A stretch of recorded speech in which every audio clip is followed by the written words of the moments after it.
You're listening to the Common Descent Podcast.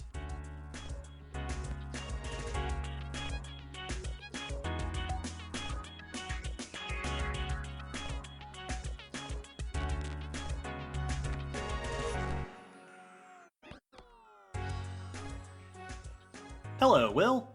Hello, David. Hello, everybody, and welcome to Common Descent, a podcast about paleontology, evolution, Earth history, stuff like that. This is episode 224. Our topic today is bipedalism.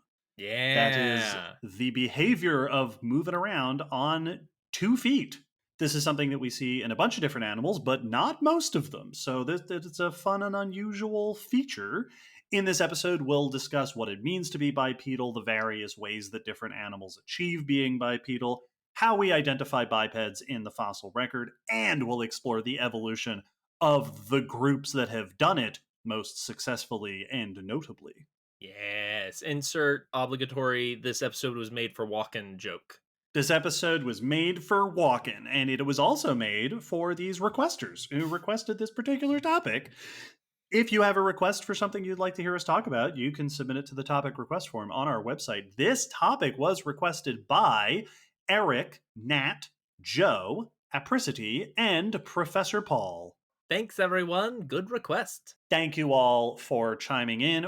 We hope you enjoy it. This episode is a lot of fun to prepare for, so I am excited for people to get to hear it. Before we get to the meat, some announcements. First and foremost, as always, we have a Patreon, and the support that we receive on Patreon allows us to do everything that we do here at the podcast. And in return for their generous contributions, patrons get access to bonus content and live streams and director's notes and merch and all sorts of fun stuff. At certain levels, new patrons get their names shouted out here on the podcast. This episode, we would like to shout out and welcome Glenn, Naive Gamer, Linny, Travis, and Dr. Foramtastic. Thank you, everyone. Welcome. Dear listeners, if you would like to partake of the goodies on our Patreon, you can find the link in the episode description. Support the podcast. We super appreciate it. A few other things. A reminder that Croc and Snake Month this year is now over as of the end of July, but thanks to the contributions of our patrons at the Croc and Snake Month tier on Patreon, we are able this year to make $500 donations each to the Crocodile Research Coalition, Save the Snakes, and the National Parks Conservation Association to support the protection of wildlife and our scaly friends out there in the world. Thank you all so much for engaging with this year's Croc and Snake Month. Yes, it was so much fun and it went so well. Also, we at the podcast are now an affiliate of Curiosity Box, which is a subscription box that is full of all sorts of cool tools and puzzles and things for learning and engaging with scientific topics. By the time this episode comes out, there should be a video up on our YouTube channel of me and Will going through the stuff in the Curiosity Box summer box, including a helical evolution of life puzzle, which is one of the coolest things that I've ever seen.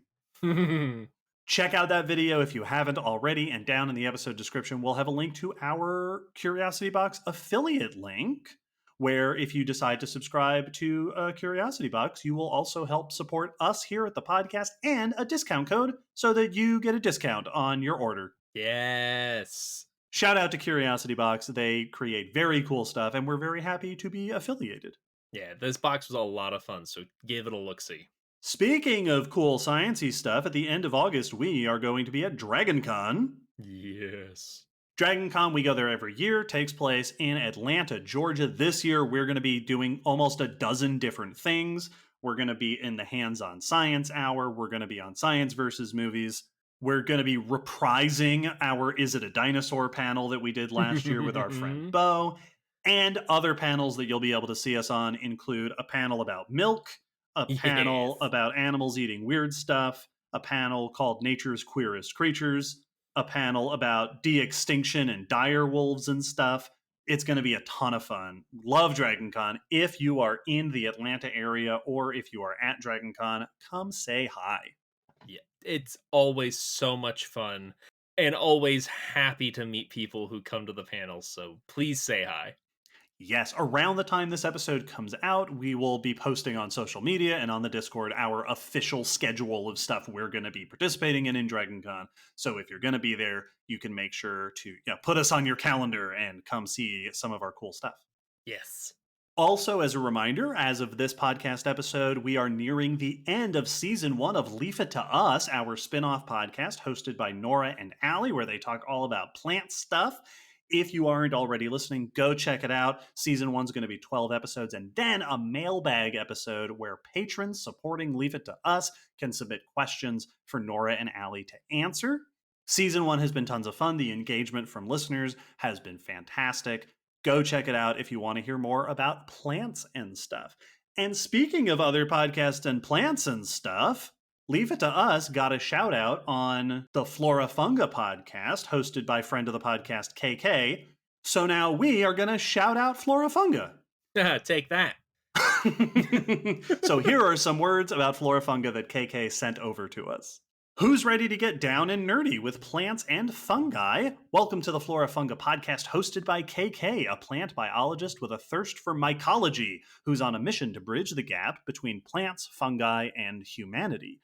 Each week, KK dives into the underrated topics above and below the soil with scientists, farmers, foragers, fungal engineers, storytellers, and curious minds. Discover how mushrooms can break down plastics, how plants communicate through chemical calls for help, and why the smell of fresh cut grass is literally their SOS signal. Whether it's exploring neuroprotective properties of lion's mane, discussing psychedelic policy, or unveiling biodegradable fungal materials, KK turns these conversations into digestible, bite-sized pieces that will have you on the edge of your seat. Expect juicy news, book recs like Mycelium Running, The Hidden Life of Trees, and peppered facts from Entangled Life.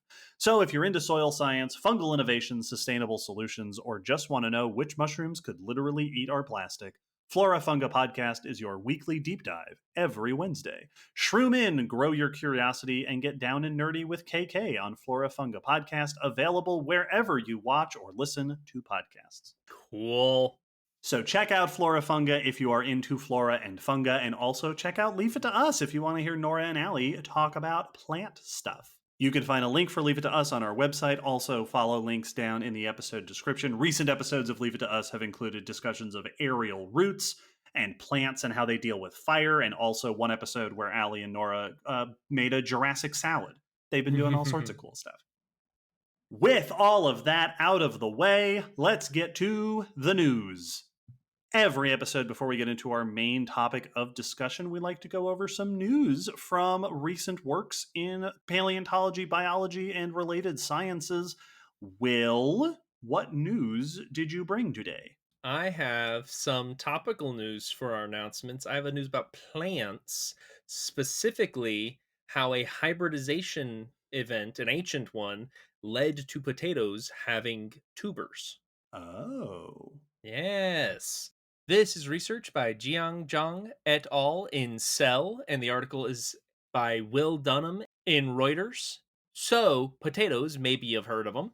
One of the world's food staples, like one of our main food crops around the world. I think potatoes are the third, top food crop for humans. I think they're number 3. And they're so good. I love a good potato. They were first cultivated thousands of years ago in the Andes region of South America, and then spread globally around the 16th century and onward. The potato, and it has about 107 wild relatives, are a lineage called the Petota group. And they all share the feature of having underground tubers. That's the potato. So the tuber is what we think of as the potato, but it is just a nutrient storage unit that the plant uses under the ground. The part this study was looking into is that the evolutionary origins of the tuber was fairly unknown, because a lot of its cousin plants in its overall wider group, because it's in a group that shares a lot of the nightshade plants, and none of those grow tubers. So where did the tubers come from? or at least not many of them. I don't know if there's maybe one. I said that, and I'm like, a plant person's going to be like, wait a minute, Allie, let us know. But that it is not a thing known for its cousins. So where'd the tubers come from? This study did genome sequencing, so they looked at a bunch of the genetic codes of the abstract said 128 genomes, including 88 haplotype resolved genomes, which I don't know specifically what that means, but bunches. The news article said 450 genomes of cultivated potatoes, so I don't know if a different thing got said during the interview. Sure, or they might be referring to different things. But a lot of genes. A whole bunch of cultivated and wild potato species, bunches of genetic codes from individuals in different species to get an idea of the genetic history of the Pitota group. What they found is that Pitota, the potato lineage, is the result of a ancient hybridization. And the members that hybridized were a potato-like plant called tuberosum, which is a South American plant, and tomato. Huh. Yeah. And according to the data, this hybridization would have happened 8 to 9 million years ago. So, not quite 10 million years ago. Tuberosum is an ancestral potato-like plant still found in Peru, resembles potato plant but lacks tubers. Sure. So above the ground, it looks very much like the plant we think potatoes having, but just not making potatoes. Tuberosum and tomatoes share a common ancestor, and those two lineages likely split about 14 million years ago, and then 5-ish million years after that split, were still able to interbreed, and when they did, they created potatoes. Fascinating. They had one last fling. Yes. After their ancient divergence. Right? That hybrid. That's very cool. That's very cool, and it also feels like a very plant story. Oh yeah. They noted that like the tuberosum and Pitota do have something in common in that they can grow underground stems that are in Pitota known as stolons and in tuberosum known as ribosomes. And so they do have that similarity. And in Pitota, the tips of these stolons swell to become the tubers. Gotcha. So something about the hybridization adjusted the way these underground stems grow. Yeah. In this lineage, they create proper full tubers, which is what allows us to eat them. Because like you said, that's a nutrition packet. Exactly. And it's descended from two groups that make a similar thing. A thing that is similar, but it's not a tuber. Yes. I'm so glad. I was waiting the whole. I was like, I bet I could say that joke. It's gotta. Surely there's a chance here, if ever there was one. This hybridization led to a reshuffling of genes. They noted 2 crucial genes involved in tumor formation, and the article, which is open source, goes into detail about what those genes were and like the regulatory stuff it does. But that's above my genetic knowledge. They also were able to note that this timing seems to give some info as to how potatoes became so successful. The hybridization event occurred at roughly the same time that the Andes were uplifting, that those mountains were coming up, and the tuber being a nutrient packet and allowing for asexual reproduction because a potato can sprout potato plants. Mm-hmm. Both would have been very good in this harsh and changing environment. So it might have been the edge that potato plants needed to be successful during this rapid time of change. That's very cool. Right? Fascinating. This is a news that feels like it would have been really cool to have last episode. Mm-hmm. Talking about genetic shifts that give rise to something exciting and new. Right?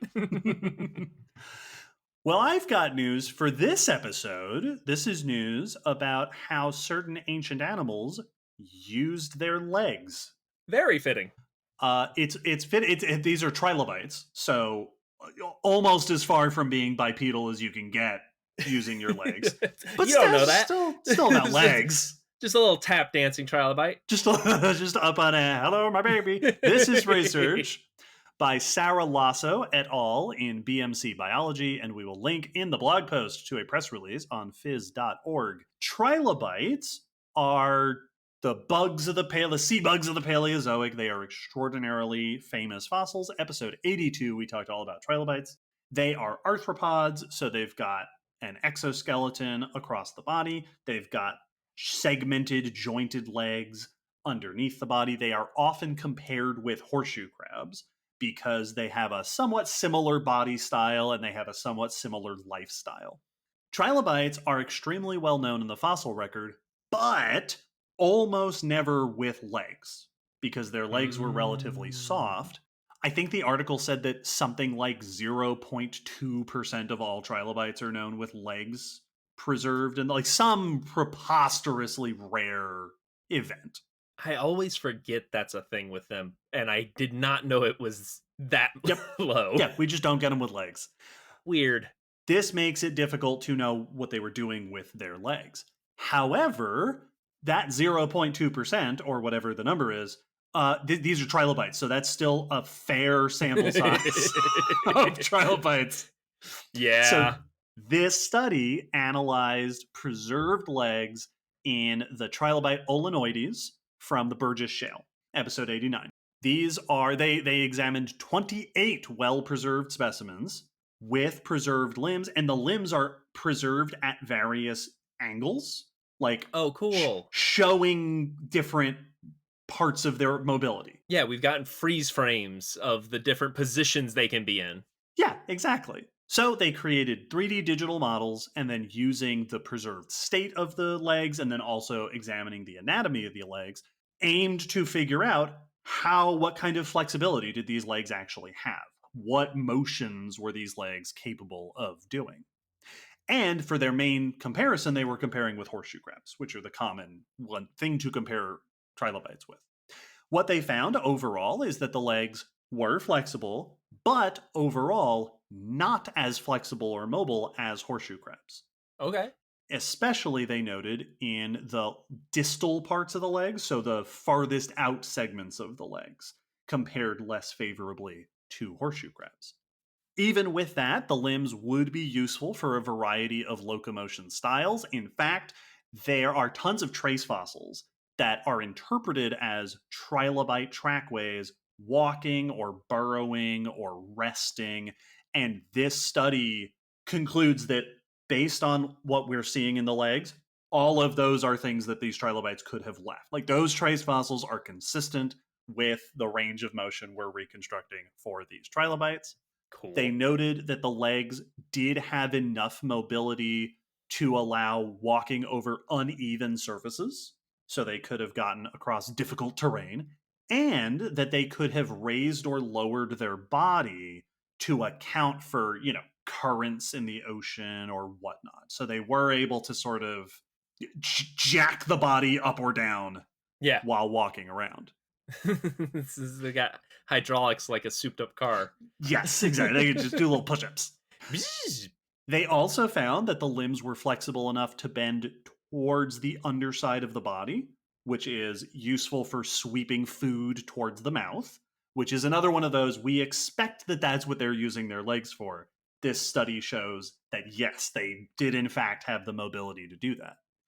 One other interesting thing is that this species, Olenoides serratus, has these unusual spines on the sides of their legs that there's been discussion about, what were these primarily used for? And one suggestion has been that those might have been for grooming the gills. So in trilobites, the gills are basically, there's a set of gills attached to each leg. So this study aimed to test that hypothesis to basically see, did these legs have enough flexibility and mobility to use these spines to groom their gills?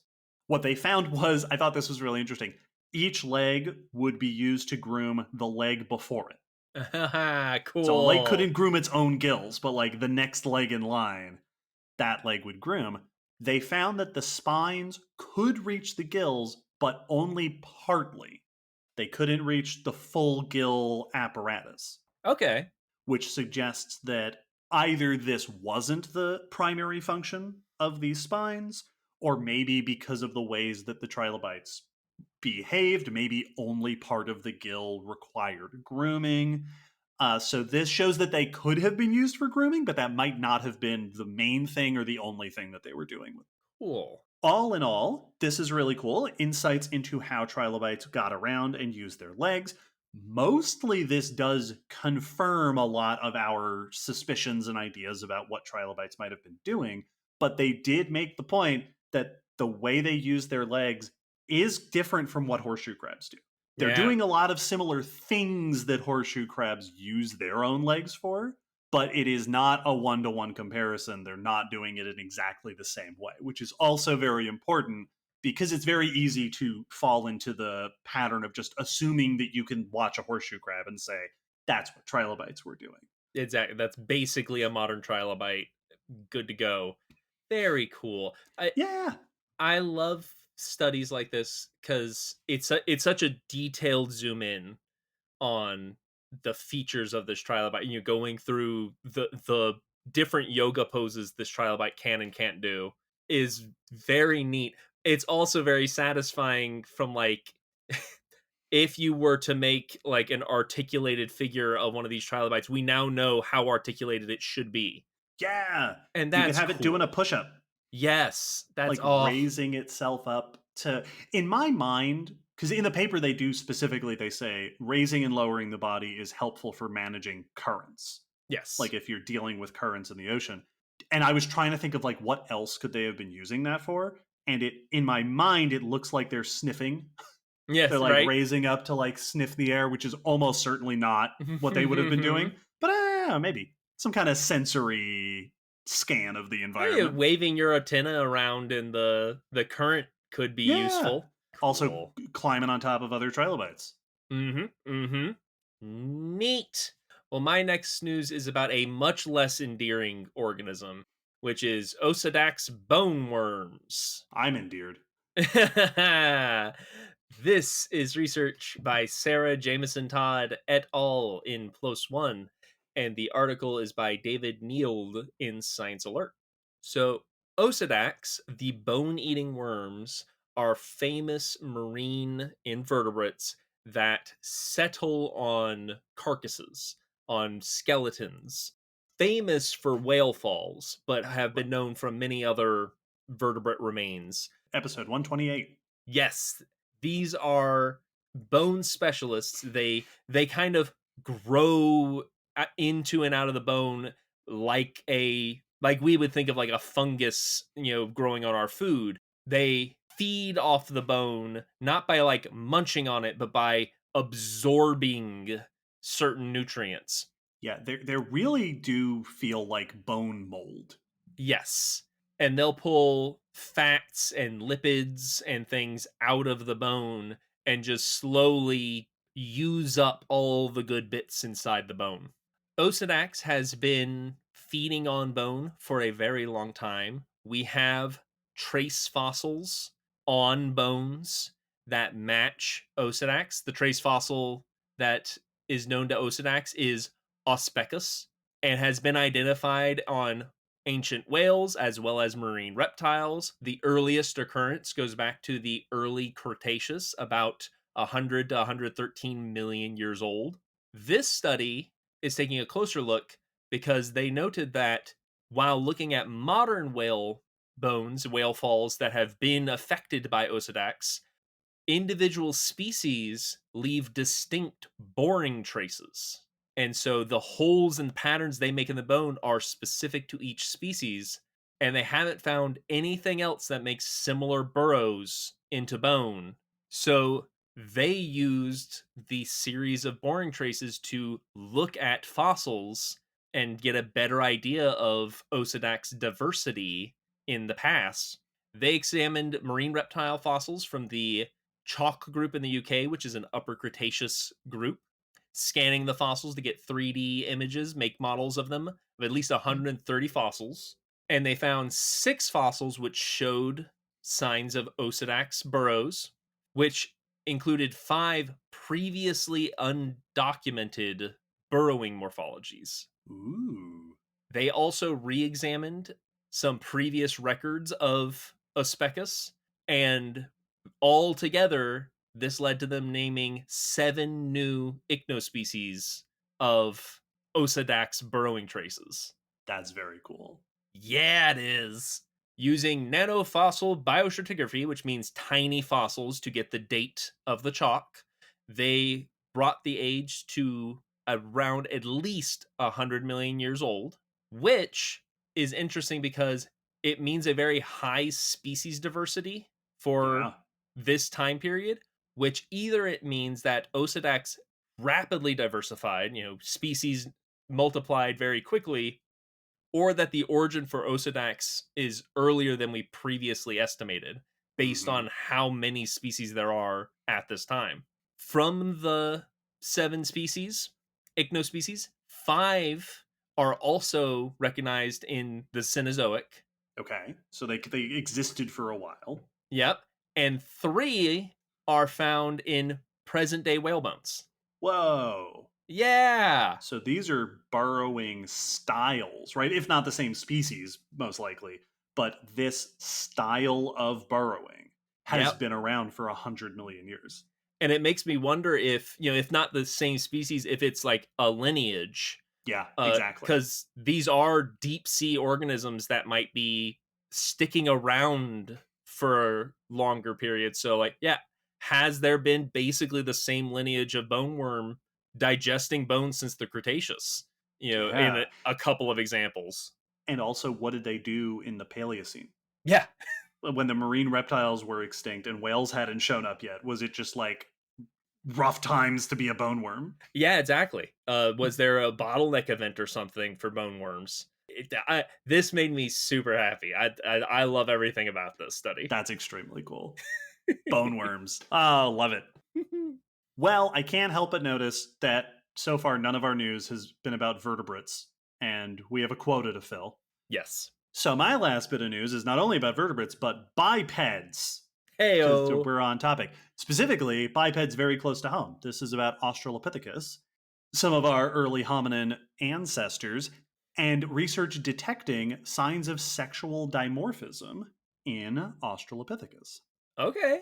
This is research published by Adam Gordon in the American Journal of Biological Anthropology. We'll link in the blog post to an article on ZME Science by T.B. Puyu. Sexual dimorphism just means differences between males and females. In primates, there's a variety of different, even within just apes, this varies quite a bit. In humans, we have sexual dimorphism, but it's just not very extreme. Like Yes. male and female morphology tends to be pretty similar. Male bodies tend to be larger. On average, in humans, males are like 10 to 20% larger in terms of like weight, which is not a very large difference, especially compared to other apes like gorillas, where Yes. males can be twice as heavy as females. There has been research in the past looking into Australopithecines, again, early hominins that eventually gave rise to our own human genus. But previous research has either been conflicting or inconclusive, trying to see if they could identify sexual dimorphism in Australopithecines. This study performs a new statistical analysis on postcranial bones, so things not the skull, for both species Australopithecus afarensis and Australopithecus africanus, particularly looking at leg bones, humerus, femur, tibia. The author put together a statistical analysis that uses comparisons with modern apes and their sexual dimorphism, but was also designed to account for the incompleteness and bias of the fossil record, which is what has Cool. really tripped up previous analyses, is that certain bones aren't available and certain bones are overrepresented. So how do we get through that to identify real patterns in these ancient populations? This analysis aimed to do that and found a clear signal of variation in size. distinct dimorphism between male and females, similar to other modern apes. Cool. Now, I looked in the articles that I looked up about this. I didn't see any references to other researchers commenting on these results. So I don't know. And just because it's hominins, so there's Yep. always debate. Sexual dimorphism is difficult, notoriously difficult to identify in fossils. And previous research has not found conclusive evidence of sexual dimorphism. So I would be interested to see what other researchers are saying about this. But at Yes. least this study does seem to identify variation in size. The research attempted to account for the possibility that this was just change over time, that like the species was just changing in size. So they analyzed across the Hadar Formation in Ethiopia, which covers some 300,000 years of time, and found no major change over that period. So the results are most consistent with sexual dimorphism between males and females. Interestingly, they noted that both species of Australopithecus showed significant dimorphism, but Australopithecus afarensis showed more. So the two Okay. species also differed in their sexual dimorphism. And in Australopithecus afarensis, this analysis detected as much or more dimorphism than in living ape species. Wow. Okay. Huh. So that Australopithecus might not have been like a little bit sexually dimorphic like us, but more like chimps or even gorillas. Yeah.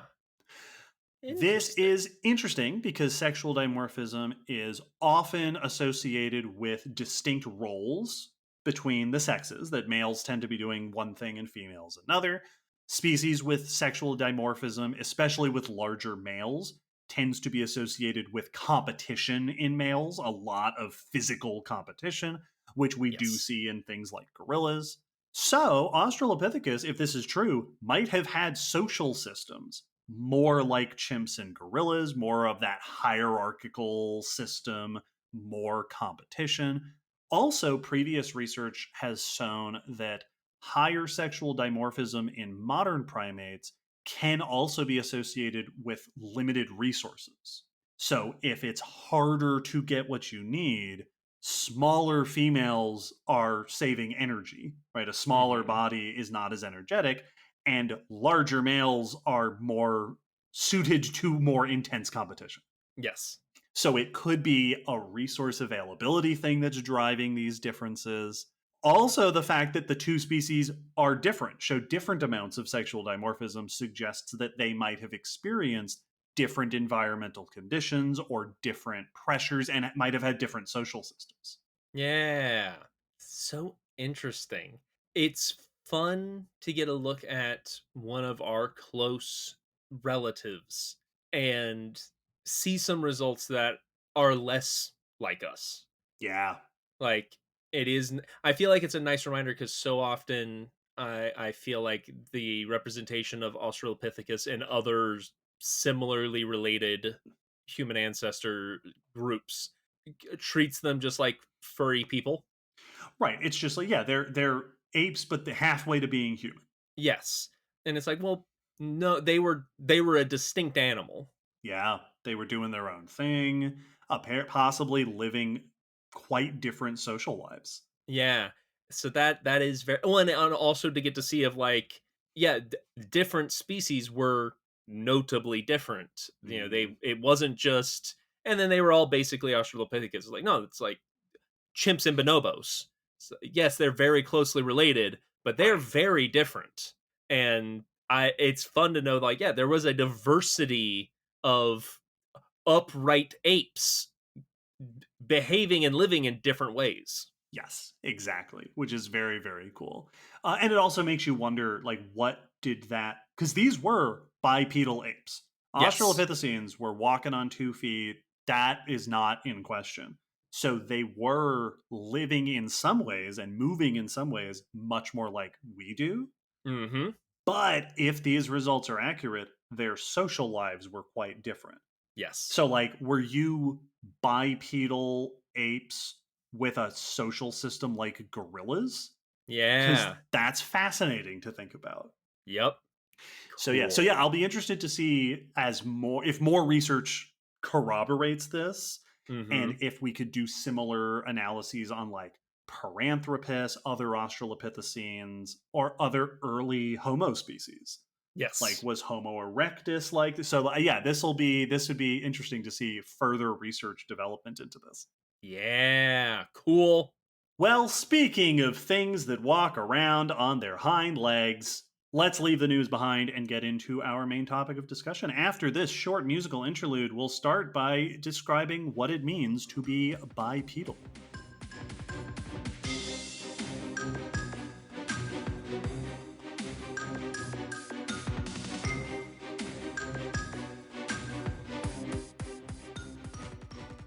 When it comes to locomotion, how animals get around, vertebrate animals on land tend to be classified as one of either quadrupedal, walking around on four legs, or bipedal, walking around on two. Bipeds, like ourselves, walk or run or hop. There are lots of hopping bipeds. Also, stand. There are lots of animals that stand on two legs, but mostly when we're Yes. talking about bipedalism, we're talking about actually moving around that way. Yeah, absolutely. This is a conversation that applies to vertebrate animals because vertebrate animals have four limbs ancestrally, and most of them have kept it that way. So your choices tend to be either walking on four, on two, or on zero, but we already did that episode. That was episode 221. Go check it out. This episode, we are exploring bipedalism, the animals that have managed to get around on two legs, and how they do it. To get us started, I want to go through, there are different categories of bipedalism. There are different degrees of bipedalism.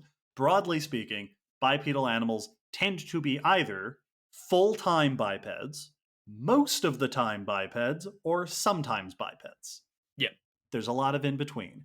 Full-time bipeds are called, scientifically speaking, are obligate bipeds, which means they have no choice but to walk or run on just the hind legs. There is one group of living animals that are true obligate bipeds, and that's birds. Yep. Birds are obligatory. They cannot but move around on their hind legs. That's because their front arms are doing a different thing. Their front arms are wings, and outside of flying, those front arms can't really be used for much other locomotor capabilities. Some birds swim with them. There are some that will use them to help climb, right? Hoatzins are famous for doing this. But generally speaking, birds cannot use their front limbs for walking around. Yeah, they're just nothing about them anymore does good for standing on. Yes. Outside of birds, their extended family is also full of obligate bipeds. Many dinosaurs in the past were obligate bipeds. Most theropod dinosaurs had either very short arms, like we think of with T-Rex, or just arms that were not good for putting on the ground, right? Like Velociraptor has longer front arms, but the hands don't bend in that way that you could put them palm down on the ground. They're meant for grabbing and clawing. They're not meant for walking around on. That's also true of a ton of other dinosaur groups. In fact, all major dinosaur lineages start out that way. Yes. The early members of these groups tend to be obligate bipeds. Then we have what are called habitual bipeds. These are the most of the time bipeds, which is that they are typically, under most circumstances, moving around on just the hind legs, but they're not restricted to doing that. A very obvious example of this, kangaroos. Yeah. Kangaroos hop, when they are moving at speed, they're moving around on their hind legs when they're interacting with each other. But if you watch kangaroos, they go down on all fours not infrequently. Yes. Yeah, that's their low speed way of moving around. Yeah, they kind of crawl around. They'll do that when they're feeding. Again, it's typically they are on just the hind legs, but they regularly go down on all fours. This is also true of a lot of other bipedal hopping mammals. So kangaroo rats, jerboas, spring hares, they move around on their hind legs, but they can crawl or bound around on all fours when they need to. We are going to talk almost not at all about bipedal hopping in this episode because we already did that. That's episode 193.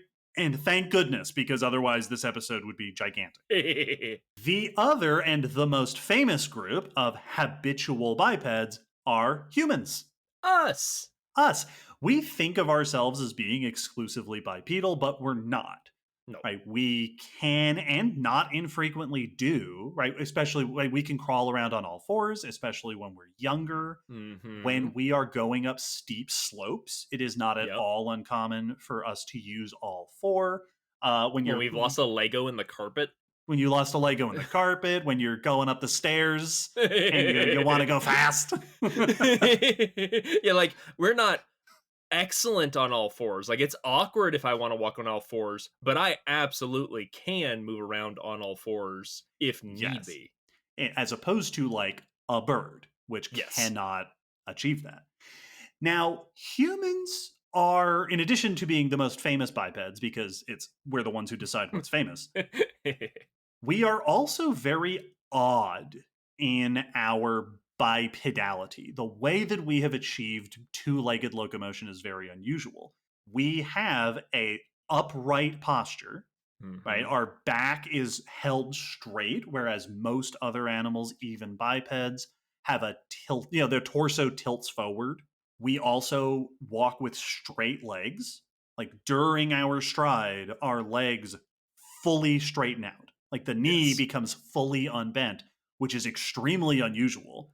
Even like birds have a basically always bent knee. If you watch kangaroos hop around, their legs are bent the whole time. That straight-legged motion is very unique and distinct to humans. In fact, I want to say the only other species that I can think of that have a upright posture are penguins. Yeah, yep. And they're not walking like us, and in many ways they're not at all like us, but they are, I guess, technically straight-backed and upright. Yes, yep.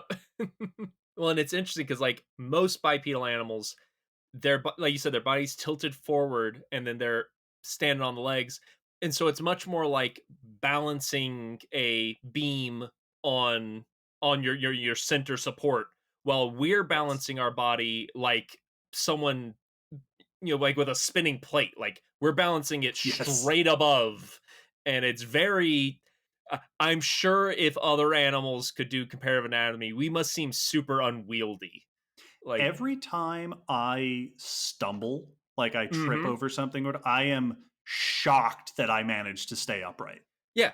It's like this body shape should not, by all accounts, I should not be able to continue standing if I'm disrupted.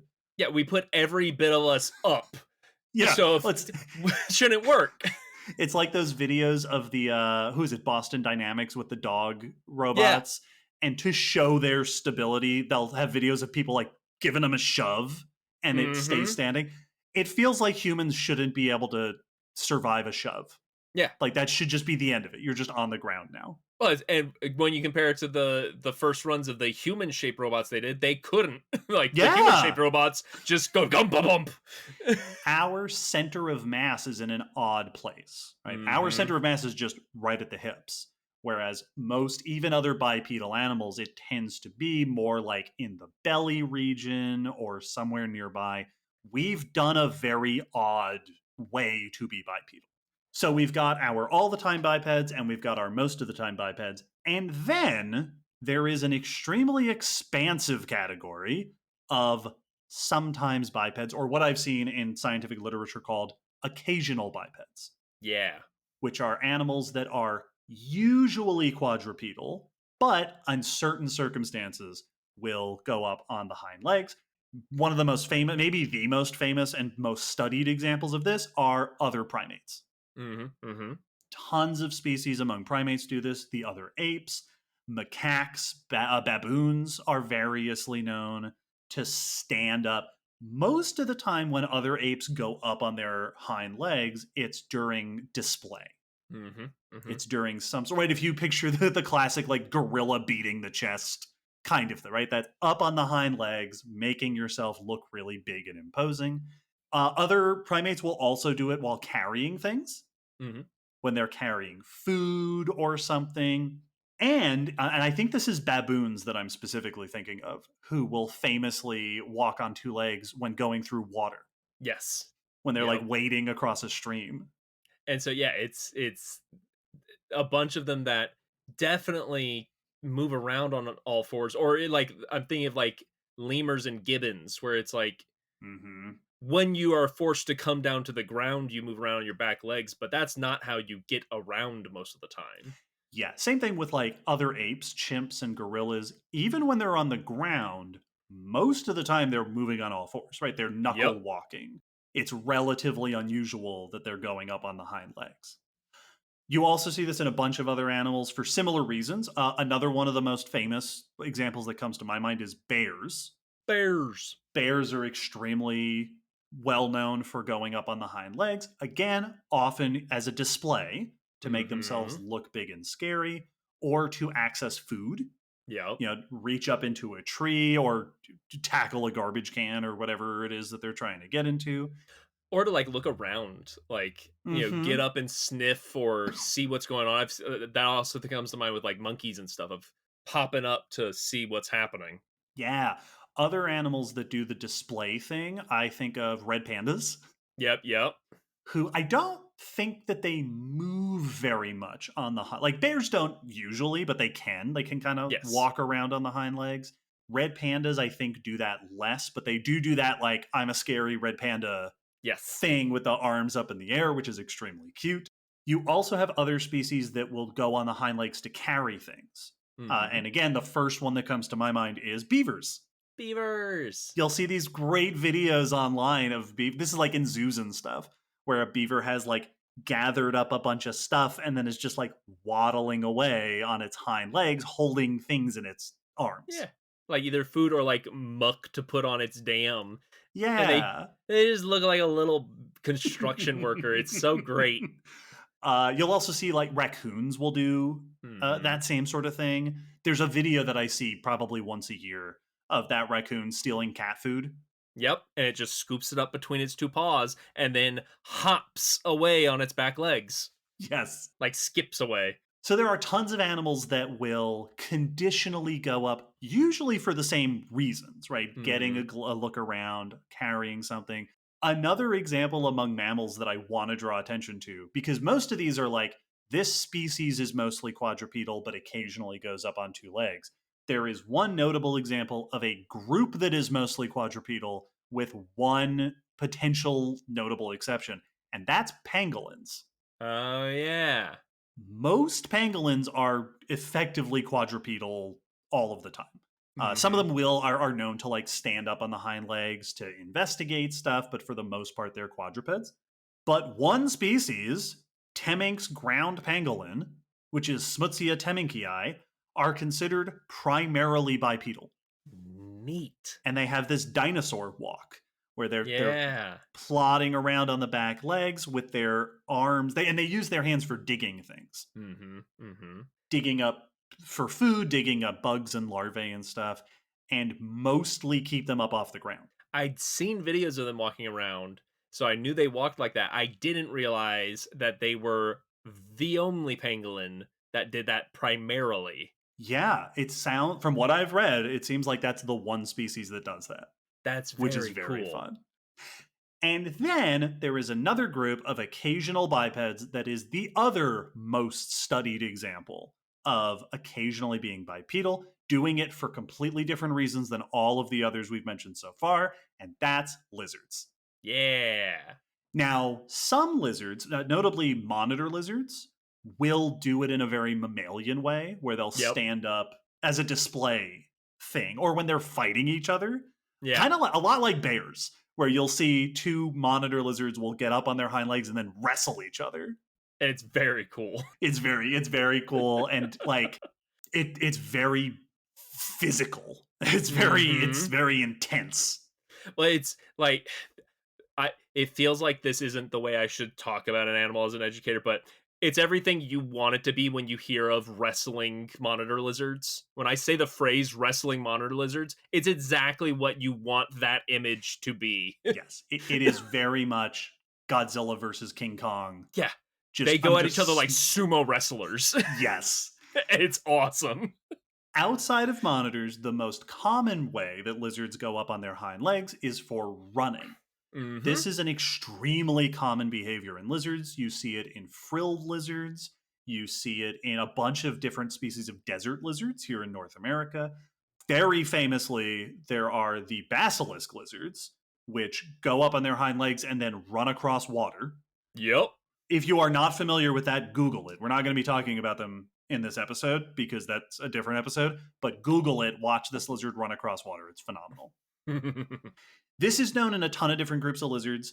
Typically, they're doing this when they're escaping something. They're running away from a predator or they're running away from some sort of danger. This has received a whole lot of attention as to the question of why they go up on their hind legs. Because a lot of the other stuff, it makes sense, right? If you're doing for display, you look bigger. If you're doing it to carry stuff, you're freeing up the arms. The classic explanation of why do lizards go up on their hind legs to run has been that it's faster. That running on the hind legs is just inherently faster than moving quadrupedally. But there's been a bunch of research that has compared quadrupedal and bipedal running and has found no significant consistent difference in the speed that they're able to achieve. Which is one of those, like, I absolutely can see, because I definitely had thought that about you're running on the back legs because it's faster. Makes sense because you're running away from stuff. You're going to run the fastest way to get away from the predator. And you've got these big, long back legs. But when we think of running with most animals, four-legged runners are almost always a faster option. Yeah. Because you just got more leg going into it. Outside of committed bipeds, no one runs faster on two legs. Yeah. So there have been other suggestions for what might be going on here. Some have suggested that it might make them better at avoiding obstacles. Like you stepping over things because now you don't have to worry about four legs getting tangled up. It's just two. Some have pointed out that if you're running with four legs, your legs can interfere with each other. And so maybe they're more likely to stumble. Others have suggested that it might be just raising the head up and you can see a little bit better. All of these make some level of intuitive sense, but they do struggle with the fact that not all lizards do this. Yes. A bunch of research seems to have supported what sounds like it might be the, if not the consensus, a commonly understood suggestion that going up on the back two legs might simply be an accident of physics. Oh. There was at least one study that found that higher speeds are not necessarily associated with hind leg running in lizards, but higher accelerations are. And it might be that just like if you floor it in a car, that acceleration pushes the center of mass back a little bit and the front lifts up. This is why race cars have spoilers on them. To avoid tipping and flipping over. I'm picturing the many RC cars I had as a kid. You go forward too fast, you just tip up on those back wheels. Yeah. So there seems to be a fair amount of evidence suggesting that the lizards aren't, quote, quote, intentionally going up on the hind legs. But once they start going fast enough, that just kind of happens to the body. Yeah. Now, it obviously is not totally accidental because there are a bunch of lizards that show adaptations that support this kind of running. Most lizards that run on their hind legs have larger back legs and longer tails, which help with balance.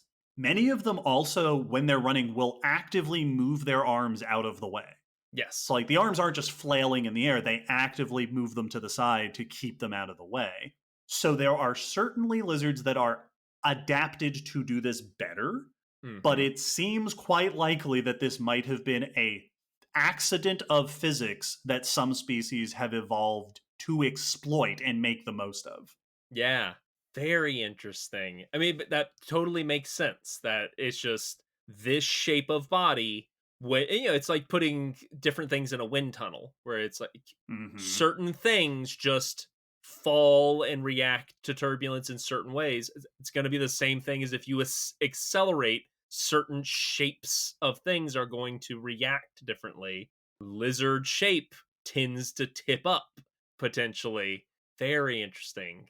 It's I very had cool.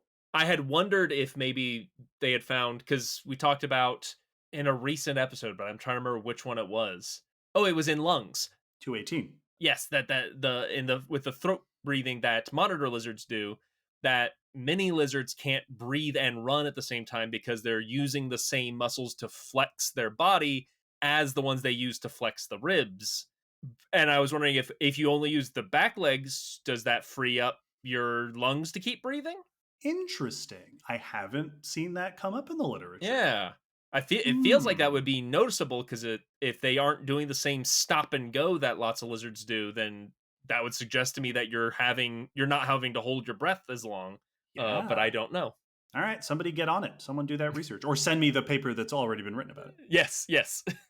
Incidentally, there is one other animal that has been observed to do this tipping up on the hind legs while running thing. I don't know if you are aware of this. This felt like news to me. I don't Do think you? so. And I'll give you one guess, and I will tell you it is nuts. This is the actual example here is crazy. I'm thinking of small animals. Shrews. That's a pretty good guess. It's crazier than that. American cockroaches have Oh. been observed when running at high speeds to tilt up on the back four or even the back two legs while Wow. running. I was even going to make a joke earlier in the episode when you were like, this is mostly a distinction with vertebrate animals because we evolved from four legs. It's like, yeah, insects don't do bipedalism because that's why would you go down to just two legs? But hey, Yep. One species apparently does. American cockroaches are known to do this. Incidentally, I did write this down because I think it's very funny. High speeds for American cockroaches are, according to the paper, between 2 and 3 miles per hour, or three and 5 kilometers per hour. which I always love when it comes to insects, because it's like that's hilariously slow. Yeah, that's a slow walk for a Yes. human. But if we convert it to body length, then you realize, oh wow, Yeah, because you're booking it. they are booking it. I like cockroaches. They are so cool. I don't want them in my apartment, but they are so cool. That's They awesome. are. It's very cool. Yeah, there aren't many bipedal examples among invertebrates. There's all like Mm-mm. octopuses that have been documented doing Yes. that thing where they kind of bounce around, which is kind of bipedalism. But once we get outside of vertebrates, the definitions start to get shaky. Yes. But yeah, apparently American cockroaches do the same thing that lizards do, where they run real fast and physics tips their body back. That's awesome. Very, very cool. Now, when it comes to the fossil record, it can be much more difficult to ascertain who's bipedal and who isn't because we can't just watch them. Some groups are pretty obvious in the fossil record, right? Birds, again, your arms or wings. Other theropod dinosaurs like tyrannosaurs with those tiny front arms. A lot of early species of dinosaurs with very big back legs, big tails, and short arms. Just that body style feels very obviously bipedal. Oftentimes, it is ambiguous. A lot of ornithopod dinosaurs, like your hadrosaurs, there's been opinions back and forth because maybe how much are they able to go up on the hind legs? Ancient lizards, it can be difficult to determine. Also, a very relevant area of study, ancient apes. There's a Mm-hmm. lot of ambiguity in trying to figure out who was bipedal and how much. One of the major lines of evidence for bipedalism in the fossil record is physical anatomy. This, like I mentioned with lizards, there has been research that have found that bipedal running lizards tend to have big back legs and small front legs. And there's been studies. There was a paper in 2021 that looked at Cretaceous lizards comparing limb proportions to modern lizard species and determining some of these seem to have been bipedal, similar to modern lizards, just based on their body structure. We do the same sort of thing with fossil apes, comparing the anatomy of the legs, the hips, the backbone, all right, to try to find, are you shaped kind of like humans in the ways that allow us to walk bipedally? One of my favorite examples of this is one of the first ones I remember learning is the position of the foramen magnum, which Mm-hmm. is the hole in the skull where the spine goes through and and the spinal cord goes and attaches to the brain. In us, it's underneath the head, and Yes. in most other animals, it's behind the head. So the position of that can give us insights into the posture of an ancient ape. Yeah, that's cool. And then there's been a bunch of other studies looking at correlates in the body. So, looking at evidence from the anatomy of the joints, from various features of femurs, thigh bones. This is especially true in like reptiles.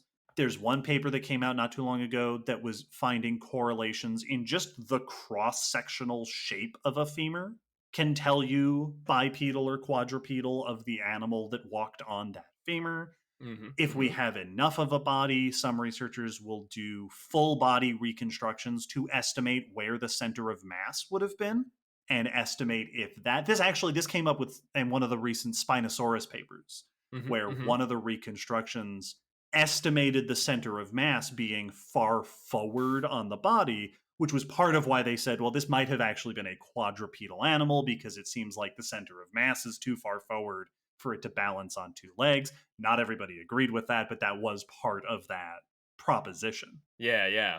I had forgotten about that tidbit. That makes a lot of sense.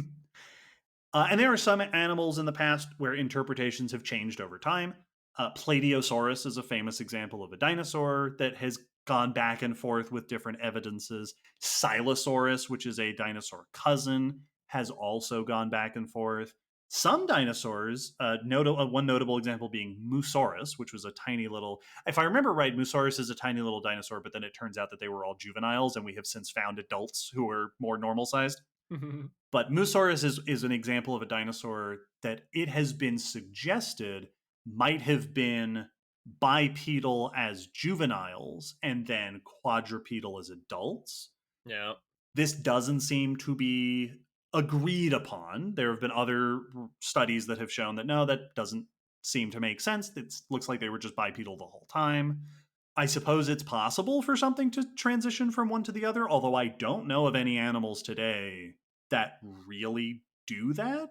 I mean, we transitioned from quadrupedal to bipedal. Yes, that is the one that, and I guess I feel like some lizards, like Mm-hmm. monitor lizards, maybe the smaller ones are more commonly going up on the hind legs, although I might also be making that up. Well, and I don't know if there is a difference in the trend, but I feel like I either heard or I've just gleaned that like baby bears are it's easier for them to pop up and be on the back, just because there's lighter bear, there's not as much bear to stand up. Uh, so I wouldn't be surprised if it's not that like they they can and the adults can't, because obviously the adults can, but they could spend more time. So I wonder if there are any animals where it's one is more frequent than Yeah. in adulthood or childhood. Well, and then this gets us to the difficult question when it comes to ancient animals is the difference between what it could do and what it did do. Yes. This comes up all the time with like big herbivores like sauropods, or Stegosaurus has been a big one for this over the years. Mm-hmm. The idea that, Stegosaurus has giant wonky back legs, like disproportionately large back legs that have led researchers to suggest they might have been able to stand up on the back legs to reach food or whatever. But whether or not they actually did do that, there's lots of stuff that I could do. I could walk around on my hands, Yep. but I don't do that. Yes. So it can be very difficult, especially once you're outside of the T-Rex, which obviously did not move on all fours. When you're in that gray zone, it can be very, very difficult to parse out the details. Well, and there's a bunch of animals out there that can stand up on their back legs to do stuff that I don't know their anatomy, so maybe there is some indication, but that outwardly there's not an obvious indication. Like there are certain gazelles that I've seen pictures of popping up on the back legs to grab tall branches and get some leaves. Yeah, that was the example. I've actually seen those. I don't remember which Hmm. ones they are, but I've seen them at a zoo. And like it's like that picture of the goats in the tree where that there's nothing inherent about that animal that indicates bipedal behavior. It's but dogs can pop up on the back Oh yeah. legs. Our friend Ashley's little dog would go up on the and like prance around on those back legs for a Yeah. little bit. And then of course there are those examples of like cats who have Hmm. lost their front legs Yes. and have learned to get around on their back legs. So like it's very likely that many fossil animals could and in certain situations probably did, and now it's just the definition kibitzing of is that enough to even mention that potentially they could be, it or will we have to include most quadrupedal animals? Yes. Yeah, identifying obligate bipeds in the fossil record is relatively straightforward. Identifying obligate quadrupeds, Hmm. relatively straightforward. Identifying occasional and habitual bipeds is very tricky. Yeah. One of the only ways to get at some of the answers to this question is with the other major source of evidence from the fossil record, which are footprints. Yep.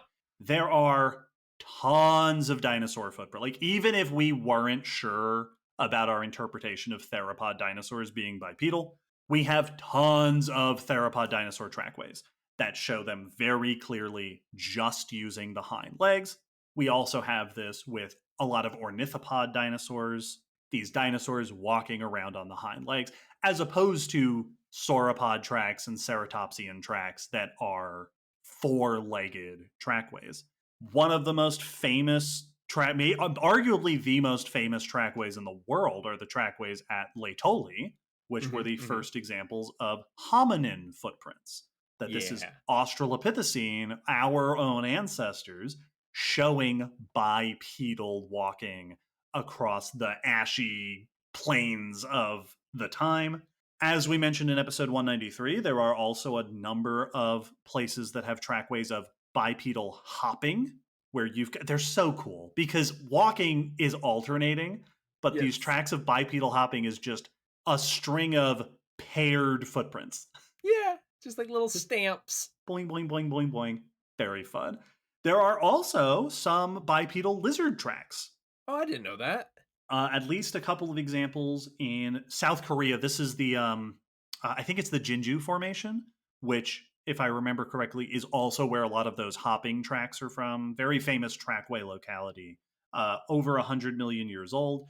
At least one of the trackways in this locality of lizards shows a quadrupedal gait transitioning into a bipedal gait.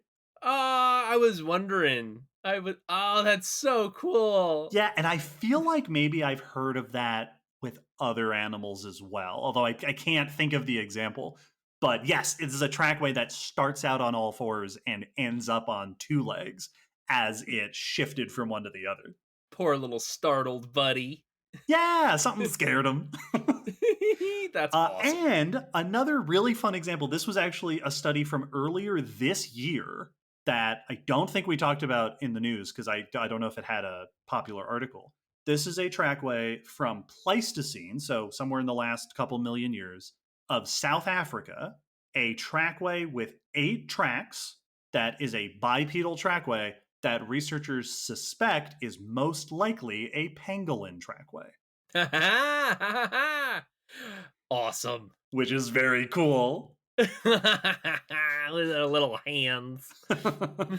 So there is a pretty substantial fossil record when it comes to identifying bipedality in ancient animals. Trackways are obviously the most useful when it comes to this because those are a direct evidence of behavior, but there are anatomical clues that we can use as well.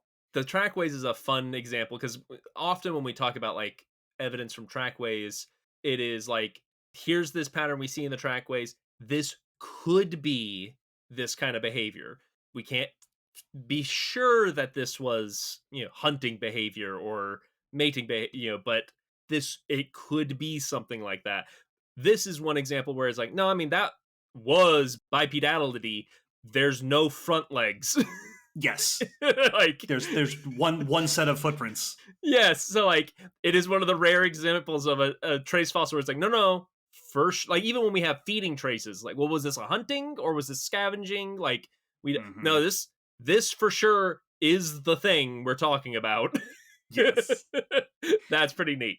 Now, there's all sorts of bipedal animals that we could talk about, but for the second half of this episode, we're going to zoom in on the two major notable examples of the evolution of bipedalism, because bipedalism is fairly rare. Yes. Quadrupedalism in terrestrial vertebrates is by far the default. Which makes so much sense. It's more stable. Absolutely. Yeah, that's the way to do it. A chair with 4 legs is more stable than one with 2. Yes. Outside of hopping, which again, episode 193, we already did that, there are 2 groups of animals that have really notably and very famously achieved bipedal lifestyles. We will talk about them after the break. They are our lineage, of course, and archosaurs.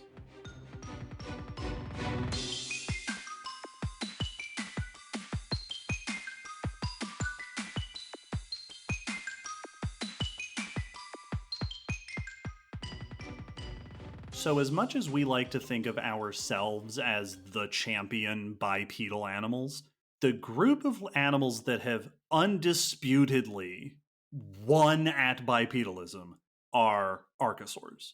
Yep. Archosaurs is one roughly half of the reptile family tree, with the other half has lizards and snakes and tuataras and plesiosaurs and stuff.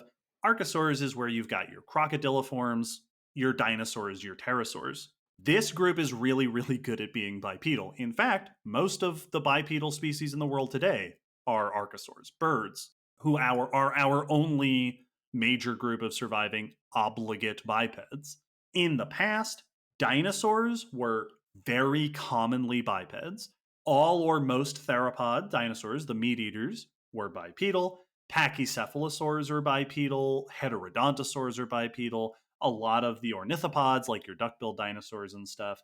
And, as I mentioned earlier, early members of all groups were bipeds because dinosaurs were ancestrally bipedal.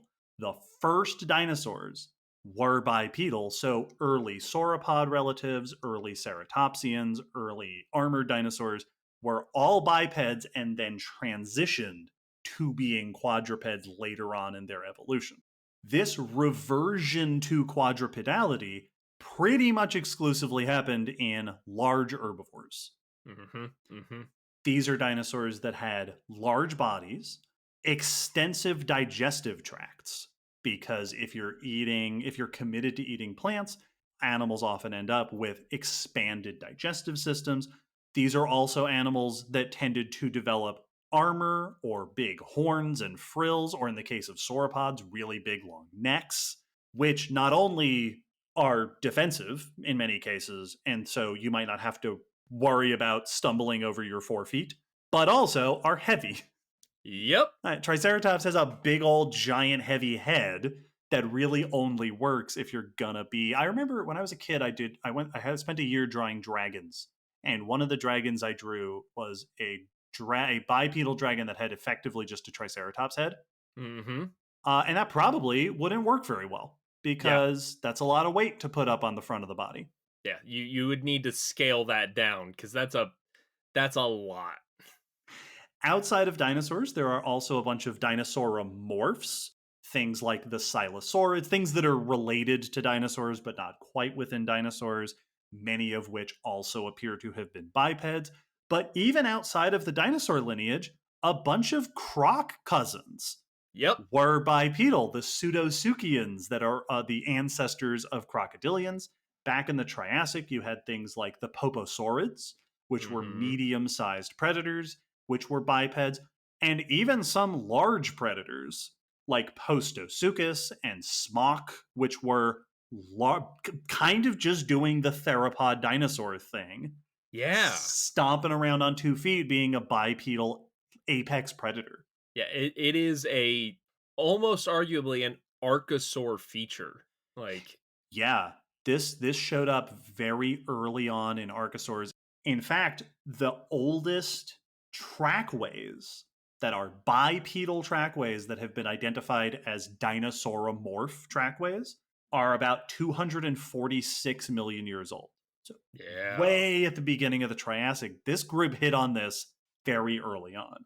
And in one paper that I read mentioned that dinosauromorph trackways throughout the Triassic, a trend that has been observed is that the strides become longer, that they were Oh, taking yeah. longer steps, which Uh-huh. could be that they were getting faster, right, moving faster, or that they were getting taller, that the Yes. animals themselves just had longer legs. Which is very cool to note because, like, either way, that is that is evidence for more specialized bipedality. Like, Yes. you're either getting more efficient and faster at doing it, or you're dedicating more to these big, powerful back legs. Because, like, a lot of the bipedal croc cousins have still very long front legs. Like, Hmm. so Which is they are also true of a lot of early dinosaurs. exactly like they've got kind of more the proportions that, like with those running lizards where Hmm. you've still got very functional front legs that could do some walking, but you've definitely put some points in the back legs. So if it is getting longer, that makes sense as seeing you get more specialized at this type of walking. Yeah. In total, based on phylogenetic analyses of Archosaur of the whole family tree, obligate bipedalism, so committed bipedalism, is thought to have evolved in Archosaurs 6 or 7 different times. Wow. And partial bipedalism, so occasional or habitual bipedalism, possibly as much as 14 separate times. Whoa. This is a group that doesn't seem to have been originally bipedal. That's not necessarily that ancestrally they were bipedal, but they're really good at becoming bipedal.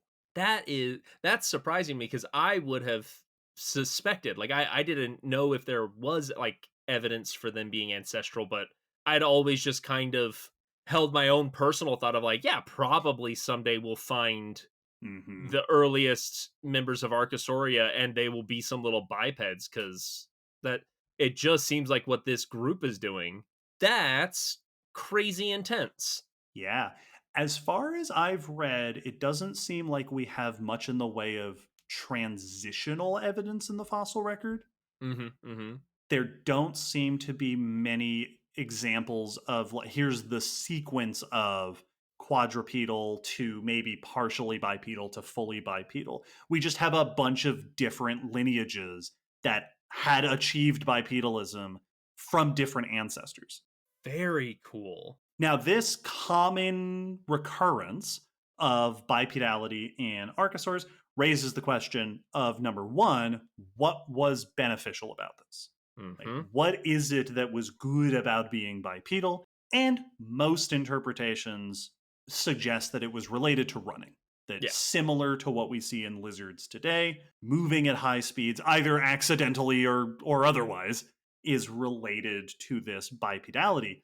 A lot of archosaurs that show adaptations for being bipedal also show adaptations for running, Yeah. for cursorial, either running or moving long distances.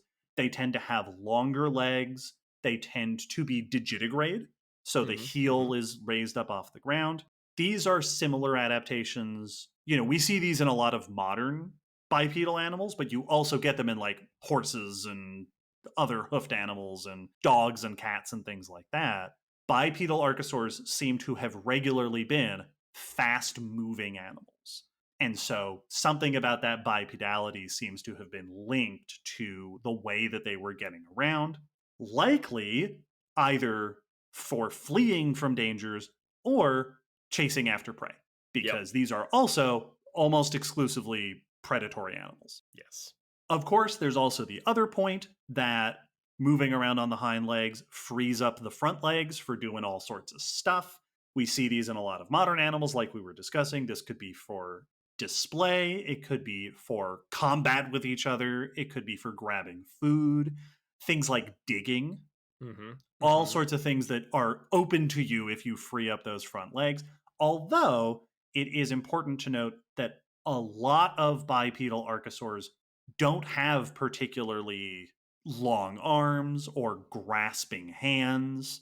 So these might have been nice benefits of bipedalism, but they weren't necessarily the driver of each time that this was evolving. And then another important point is that having a variety of locomotion styles might have just been a factor of surviving in a bunch of different habitats. That having diverse methods of getting around allowed them to survive in diverse localities and might have probably contributed to the success and how widespread archosaurs were able to become back in the Triassic. I've often wondered if there's situations where, like, not that being bipedal makes you more agile, but does it lend itself to a particular kind of agility? You know, like, is it better in a rocky or a open or a, you know, are there situations where it's like, yeah, that you actually can handle this situation a little bit easier on just two limbs? And I'm sure that the answer is yes, potentially, depending on how you're doing the bipedalism and what environment you're doing it in. Yeah. Now, clearly, for whatever the reasons were, being bipedal was and continues to be extraordinarily beneficial for archosaurs, right? Dinosaurs did it, birds continue to do it, some of these crocodilian cousins did it, which does raise the question, the very interesting question. Why did archosaurs do it so much and almost no one else has done it? What is it about archosaurs that makes them so good at becoming bipedal? Part of the answer is probably has to do with the fact that archosaurs shifted the legs directly under the body. Yes. That provides a lot more stability, allows you to do new things with locomotion, but mammals also did that. And we are not quite as superstar when it comes to bipedalism. The other suggestion that I've seen discussed as a hypothesis to explain this, which I really like because it makes a lot of sense and it's just a cool thing to learn about reptiles, is the caudofemoralis muscle complex. In reptiles, there is a big bundle of muscles at the back of the body that attach to the femur, the thigh bone, and the vertebrae of the tail. This is a big chunk of muscle that goes from the leg back into the tail. They tend to be large, they tend to be long, and they pull the leg back. Yeah. So when you make that backstroke, as it were, you've got these big muscles pulling those legs back. This is common across reptiles. In dinosaurs, the species that are most running adapted, the ones that have adaptations for long distances or fast speeds, often have larger areas of muscle attachment for these muscles, which suggests that part of the adaptation suite for being a running dinosaur was expanding this caudofemoralis muscle complex. This is also what modern lizards are using when they're moving around and they're running around on those hind legs. Those muscles are helping to move those legs. So it's been suggested that this set of muscles might have been very important once archosaurs started going up on the hind legs. The development of this musculature might have become exaggerated and really become pivotal here. I've also seen it pointed out that as those muscles get bigger, they're going to shift the center of mass backwards. I was wondering. Because now you've got all this weight in the hips and tail, which then helps you to balance. This isn't unique to archosaurs, but a lot of the other groups that have this don't move the same way. Like other reptiles, like crocodilians, have this. But, I mean, those are archosaurs, so clearly they have it. But our crocodilians today are mostly aquatic animals, semi-aquatic animals. There's no need for them to run. Turtles are obviously not running. Snakes are obviously not in need of powerful leg muscles. And mammals, ancestrally, early synapsids also seem to have possessed this same muscle system, but lost it at some point in the evolution towards mammals, possibly related to things like burrowing, like Yeah. focusing musculature in other parts of the body. Also, mammals just have smaller tails. That's a thing that over the course of mammal evolution, we don't tend to have big, beefy tails the way that reptiles tend to. So, for whatever combo of factors, we lost that musculature in the hips and tail. That seems to be a big part of what was allowing archosaurs to be so good on the hind feet. Yeah, it's something that I've often thought about with mammals versus reptiles is that we, like you just said, we don't tend to have robust tails. And I always kind of wondered why no mammals evolved bigger, beefier, dinosaur-like tails.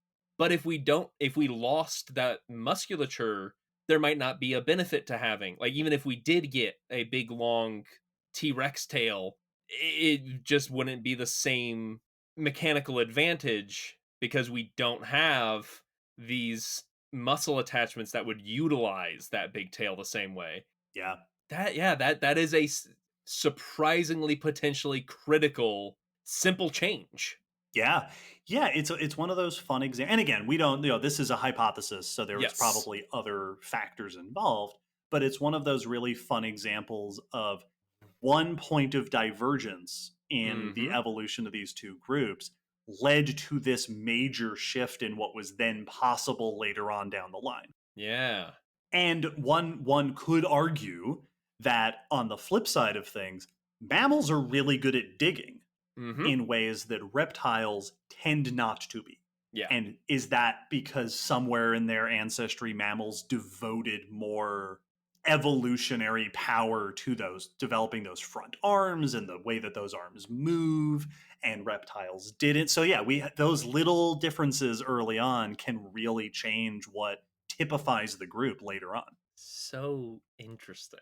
And indeed, mammals, there are mammals that have tails that are useful for running around, right? Like Mhm. cats famously are using their tail, but like as a rudder, not for powering the legs. Yeah, like and to keep balance when they turn and stuff. Yes. Kangaroos are one of the rare examples of mammals that do actually have big, substantial tails, Mhm. although Mhm. they're using that more as a counterbalance and a stand, Yes. like for like a kickstand. Yeah. Outside of that, and I guess aquatic mammals also have very big, powerful tails because they are now using them to get around, but that's a little bit different. They're the opposite of bipedal. They're the opposite of bipedal. And then prehensile tails. There are a bunch of Mhm. Mhm. mammals that have big, strong tails for moving around in the trees, but again, very different form of locomotion Yeah. than using your tail to walk around on the ground. And very floppy tails. Like that's another thing that separates a bunch of these tail examples to dinosaurs. Mammal tails are very floppy. Yes. So yeah, those tails, those muscly tails, might be key to what has allowed archosaurs to be bipedal so much. Now, that Very being said, cool. of course, very important to note, birds don't have tails, and Nope. birds have also lost that muscle complex. So, ancestrally, they had it; their ancestors had it, Mhm. and that might be what allowed them to be so successful on two legs. But birds have also lost it, so it's clearly not a requirement to be a bipedal archosaur. Yeah, and birds are doing Just fine. oh yeah, all the bipedal things you can think of from Yes. you know being up in the trees and climbing around to being some of the fastest runners on our planet. Outside of archosaurs, there is one other group of animals that has achieved bipedalism. And even though it is a much, much smaller and less diverse group of animals, it has received way more research and attention in scientific literature. That's because it's us, and we're very self centered animals. Yeah, we are. Our lineage, hominins, right? So we are hominids, are all of our fellow apes, right? Chimps and gorillas and stuff. Hominins is the the lineage that led to us.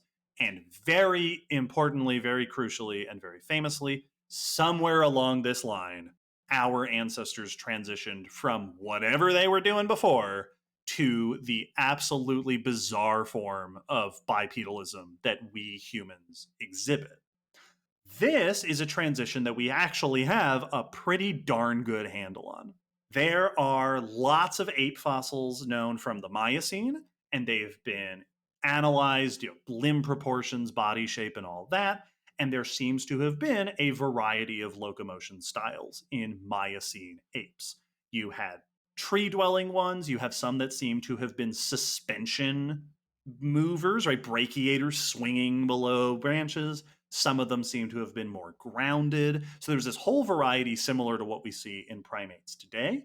Possible signs of bipedalism begin to show up toward the end of the Miocene. You've got animals like Sahelanthropus, which is about 7 million years old.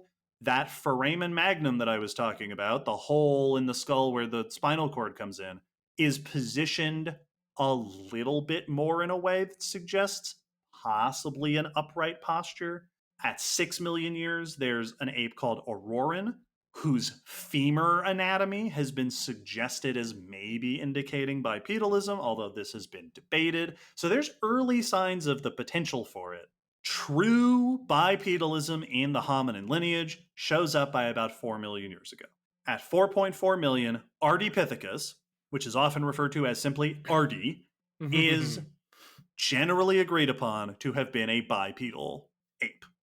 Feet, hips, limb, just the anatomy of the body is similar enough to modern humans to suggest that this was able to get around on the back legs, although Ardi also has grasping feet.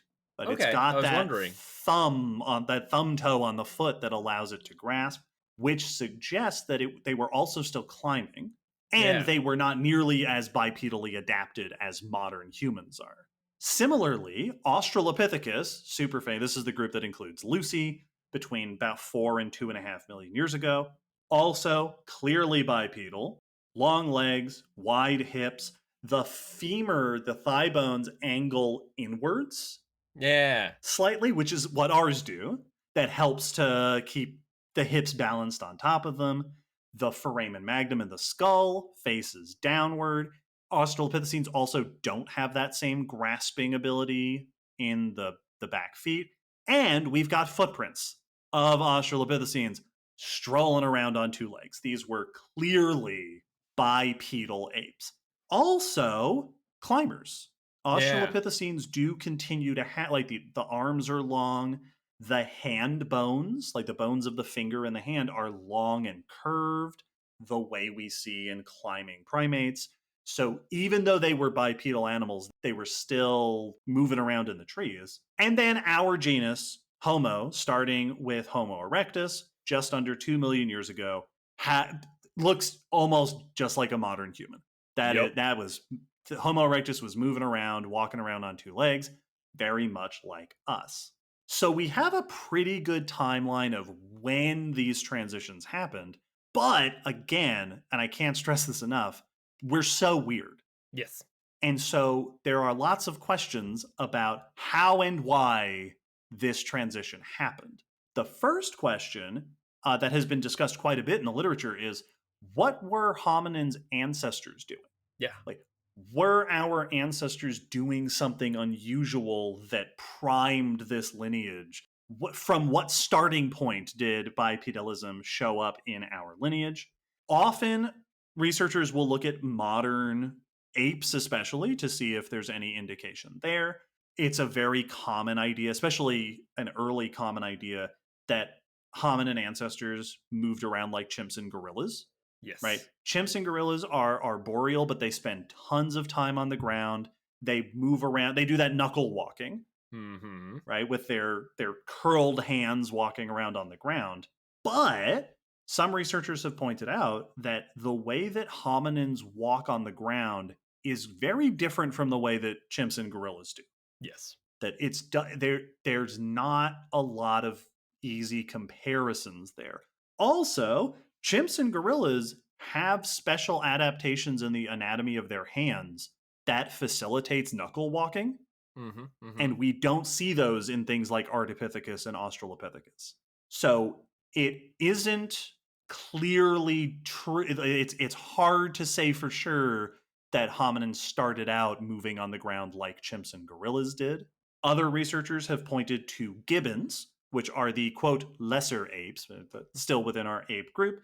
Gibbons are brachiators. Gibbons swing around on like the classic swinging with just the arms. They are extraordinarily well adapted for doing this. Gibbons are incredibly acrobatic animals. It's awesome. Because they move around by brachiating like this, they spend a lot of their time being vertical. Yeah. Their body is upright because they're hanging straight down from the branches. And as you mentioned earlier, they do spend a lot of time being bipedal when they're on the ground. Yeah.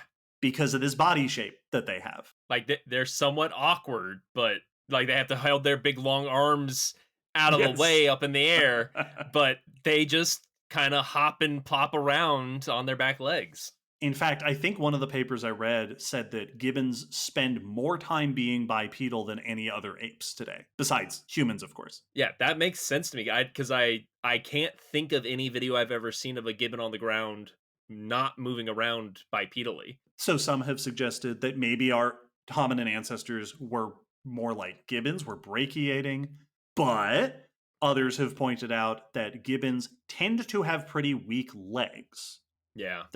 That lifestyle does not foster strong hind legs.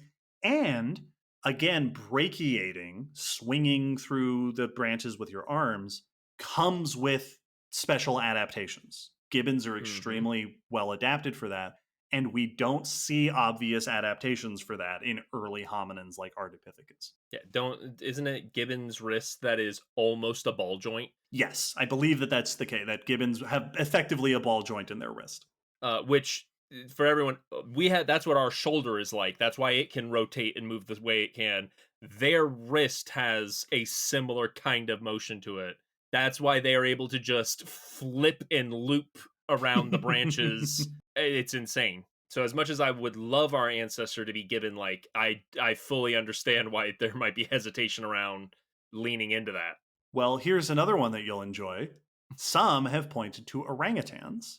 Woo! Because, and again, not that orangutans were the ancestors, but that hominin ancestors might have been like modern orangutans, because orangutans tend to move with what I've seen described as four-handed scrambling. Yeah. That this just like, they're not swinging under the branches quite like gibbons. They're not vertical climbing the way that a lot of other primates do. And it's not just like walking along branches the way that some primates do. Orangutans are really just like all four limbs moving themselves over and between branches. Yes. It's beautiful to watch. It's so cool to watch. And because of this way that they move, they tend to have four powerful limbs, long, strong arms and legs, and they spend a lot of time being relatively upright. Yeah. While they're moving this way. So some have suggested maybe that kind of locomotion is what preceded hominin evolution. And to support this, some have pointed out, as I mentioned before, early hominins retained climbing adaptations. Yep. That, australopithecines were still fairly well adapted for climbing around, which suggests that they were able to do both. They were able to move around in the trees and walk bipedally on the ground. Yeah. That said, orangutans don't do a lot of movement on the ground. Nope. We don't see a lot of strong or common grounded movement from orangutans. So they, again, might not be a one-to-one example. All of this is to say, we don't know for sure what hominin ancestors were necessarily doing. It's very likely that they were doing something that is different from what we see other apes doing today. Maybe some combination of different things, but it's hard to say for sure what lifestyle it was that primed the hominin lineage so well for the eventual shift over to bipedalism. Which is such a interesting point to make, because I feel like I definitely had the assumption in my head at times that, our ancestor was probably extremely chimpanzee-like because they're our closest relative. So the animal we both evolved from was probably pretty similar. But yeah, no, it absolutely is possible.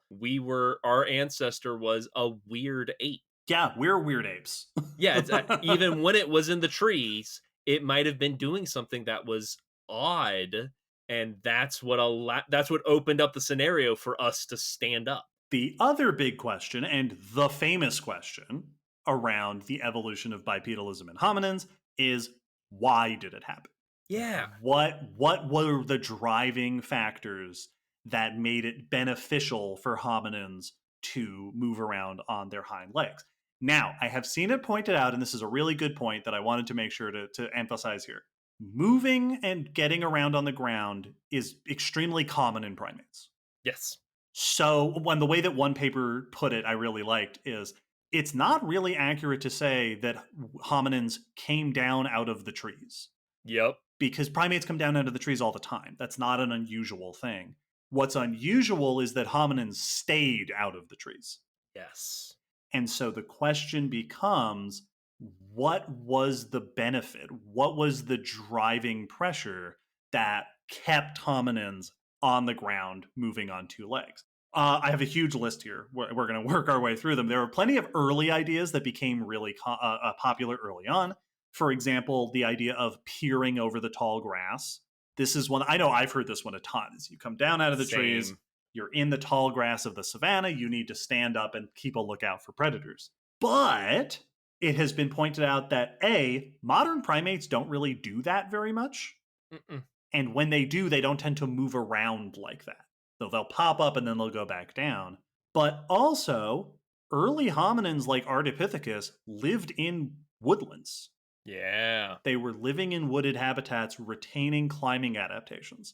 And even if there was tall grass, standing up to peer around you does not work nearly as well in a treed environment. Nope. Similarly, some early researchers suggested that it was beneficial for thermoregulation.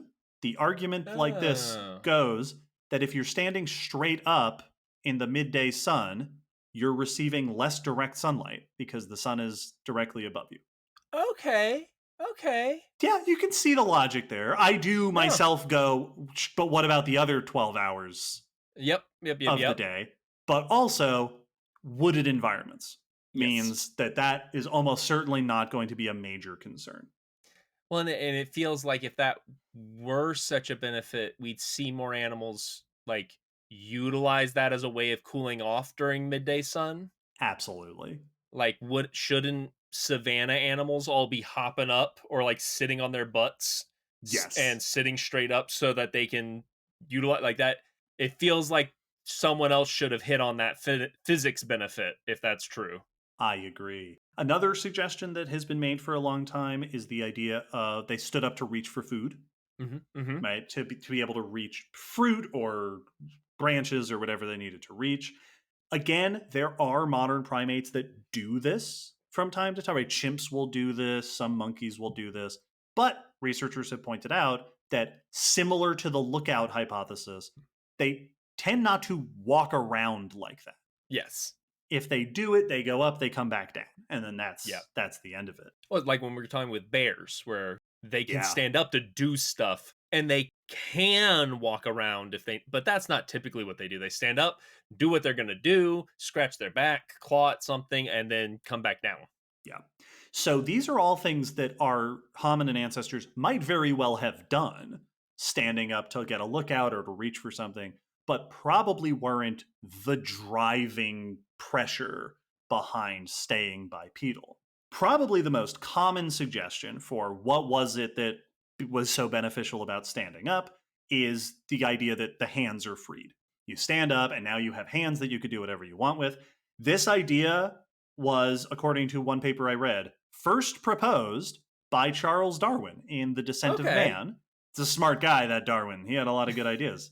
There have been studies that have found that chimps, and I think this is true of some other primates as well, will walk bipedally when they're carrying valuable food items. Yes. There was a study that presented chimps with like different types of food and found that like rare or especially important food items chimps would load up as much as they could in their hands and then walk bipedally to carry it back to where they want it to be. I think they'll also do this with tools. Sometimes they'll even carry stuff in their hands and feet and walk bipedally. Yep. So good. So being able to carry supplies, food or tools, especially if food was rarer in an ecosystem or if tools were becoming more important, could very well have been a driving factor in staying bipedal. Some researchers have suggested that tools specifically might have been a major driver, that making tools and crafting tools might have been really important. It is worth noting that stone tools show up in the fossil record like 2 million years later than bipedalism shows up. So it's hard to find a correlation. It's totally possible that hominins were making, wood tools, using sticks and stuff before that.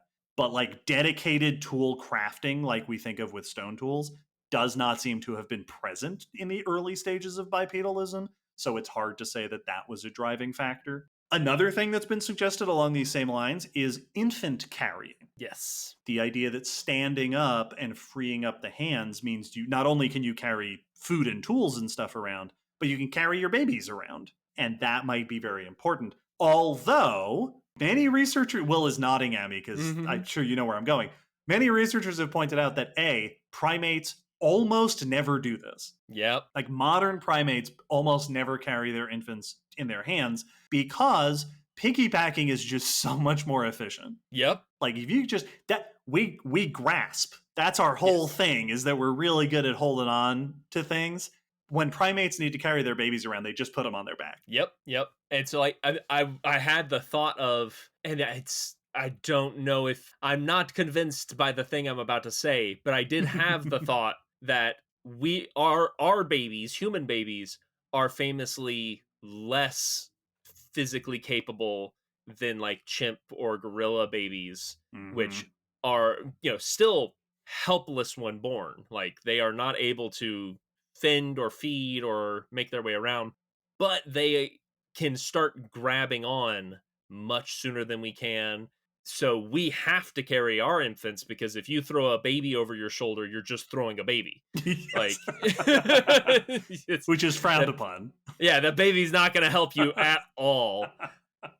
So I wonder if maybe there could be any correlation of like, if our babies got more helpless, could that have leaned towards like, well, yeah, now you have to hold on to them for a longer portion at the beginning of their life.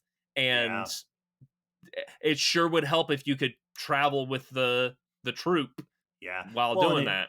And I don't know that we have any good indication of when the evolution of helplessness in human beings. It could be that happened and bipedalism was favored because of that, or it could be that bipedalism happened and then we were able to care for more and more helpless babies. Yeah, now I can carry a helpless baby, so get as help as you want, little kid. I also wonder, and I don't actually know anything about this, but I wonder if breastfeeding is at all important here, because obviously other primates are feeding milk to their young. Yes. But is there something about the benefit of being able to feed your young on the move? Yes. Or something that helps. So I wouldn't be surprised if carrying and caring for young has been an important part of hominins' bipedal history, but whether or not it was a driving force is very hard to nail down. Well, because as people have pointed out, that's not how other apes carry their, like, they definitely will hold their young, when they're sitting and stuff, like they will hold them in their laps and in their arms, but that's not how they travel with their young. So some shift would have had to happen for our ancestors to have even started doing that at all, for then bipedalism to be a benefit of that. And especially if they were still climbing. Yeah, exactly. Like if australopithecines were still climbing around, that kind of carrying is only useful on the ground. Yes. That becomes way less useful when you need to use your hands to get around in a tree. So that's a difficult one to find where it slots in the evolution of bipedalism. Interesting. There are other factors that have been pointed out. For example, as I mentioned, modern apes, most of the time they're going bipedal is during display or combat. So it could be that that was part of what contributed to bipedalism becoming common, if it became really important for that kind of posturing. I also mentioned earlier that baboons will often go bipedal when wading through water. Mm-hmm.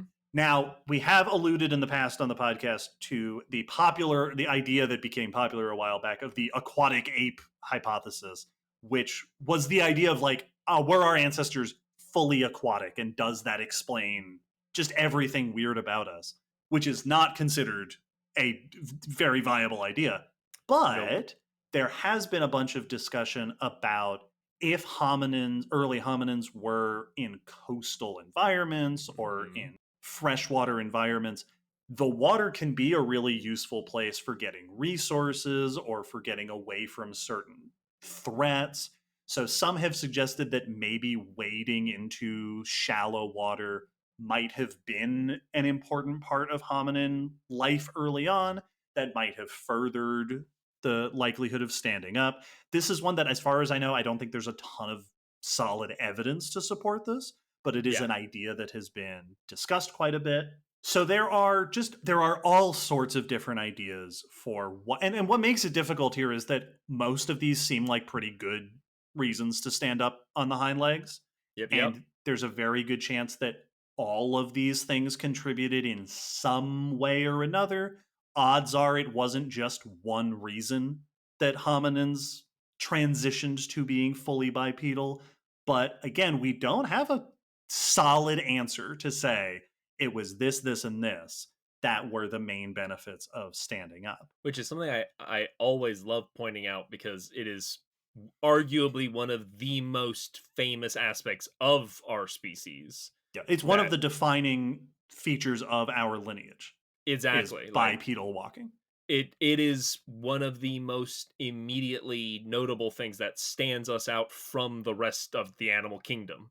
Like if you want to make something anthropomorphized, you would stand it up very often Yes. because that's what is a defining feature of being a human.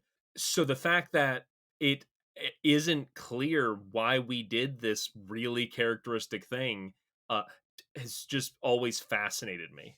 Yeah. Well, and it also isn't surprising because if not to be too pithy about it, but if Hmm. there was an easy, obvious answer, everyone would be doing it. Yeah, yeah, Right? Like if it was it in all likelihood, it was some odd, unique set of circumstances that the yes. combination of whatever our ancestors were doing and whatever pressures were present on early hominins, because this has never happened outside of Nope. our lineage. So yeah, it was probably something very unusual. Yeah, it's not the way we typically think about ourselves, but it's stuff like the Barbaroussa, which has tusks growing up through the front of its face that we don't know what they use them for. Like they don't use them for fighting. The way they do compete with each other doesn't seem like it's going to be beneficial to protection. We don't know what those are for. We Hmm. might be the Barbaroussa of primates. And we just took over the world.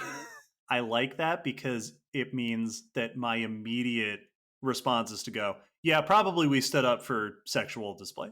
Yep, yep, yep. Right? That's always the go-to answer. We And sit up to go, hey. to lean against a tree. Yeah, yeah, right? How else am I gonna have swagger if I can't which, strut?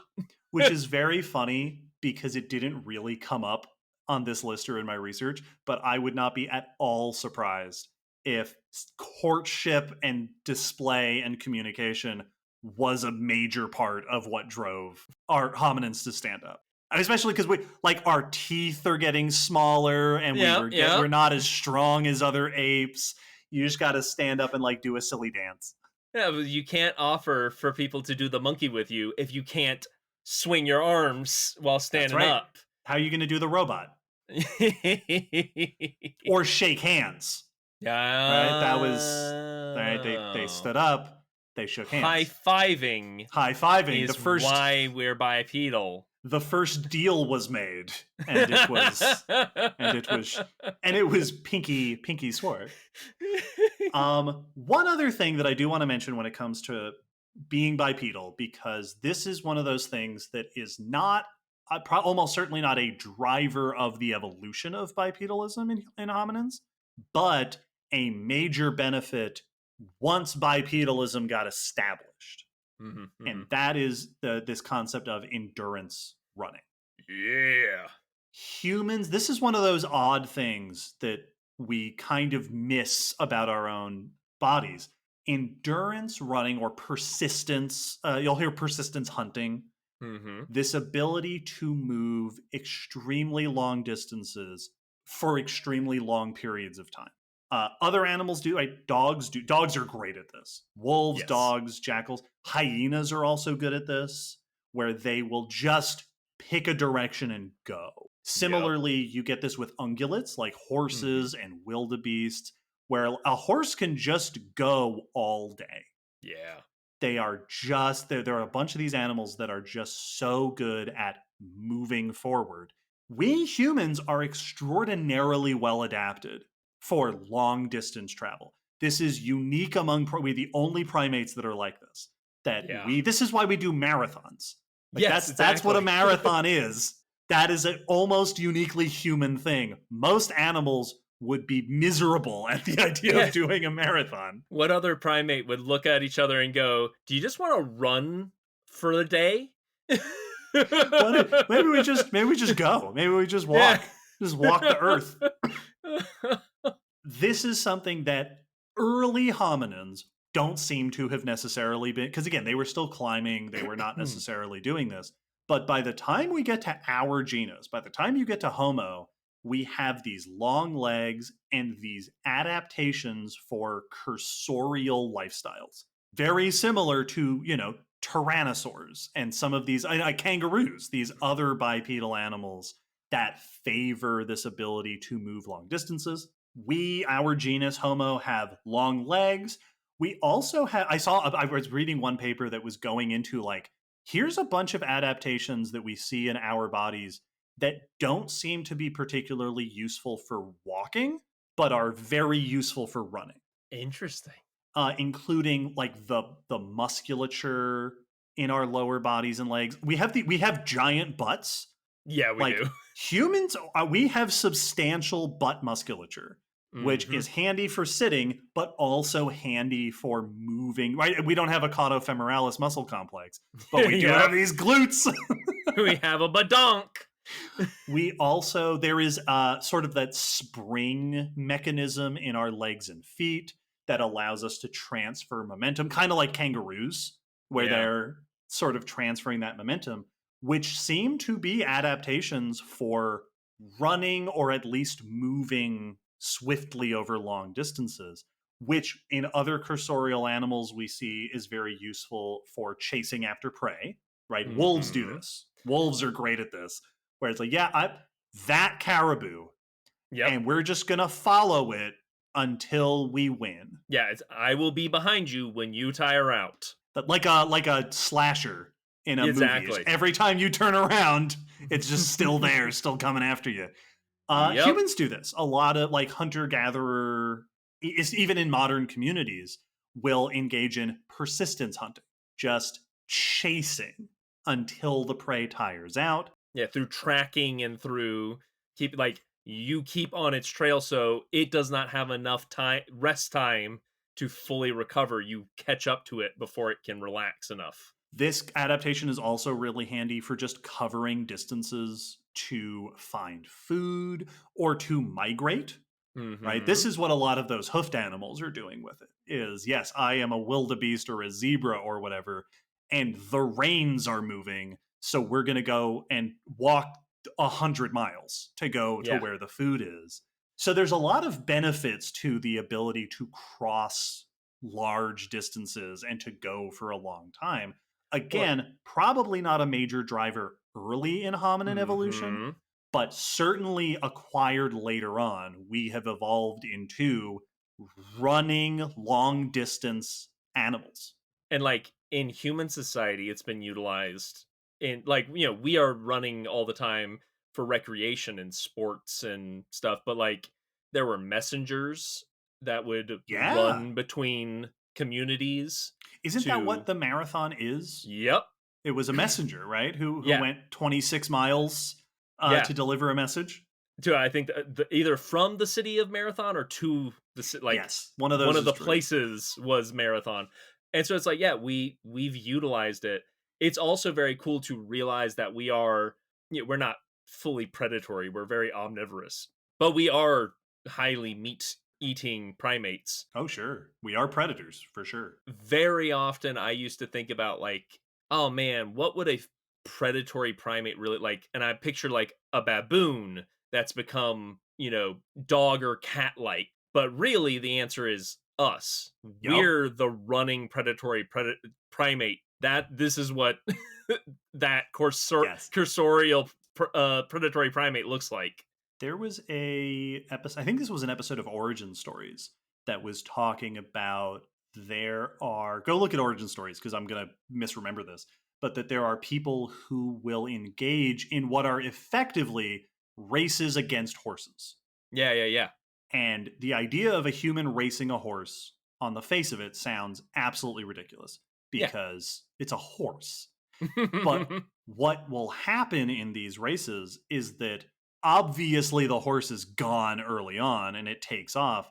But if the race goes all day, then your humans start catching up to the horse.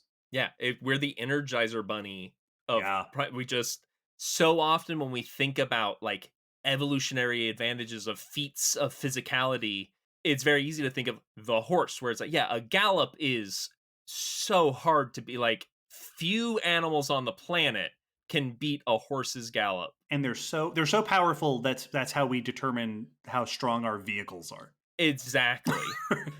But it is often overlooked and understated how much utility there is in a jog. Yeah. I can jog way longer than I can run, and jogging is still really fast. Like Mm-hmm. you can move with a jog, and if you're in shape, especially if you are a Sure. person who like not me, but if you're someone whose body is prepared for long bouts of activity, a good jog is incredible. Like you can do Yeah. that basically all day, and that's not something all animals can do.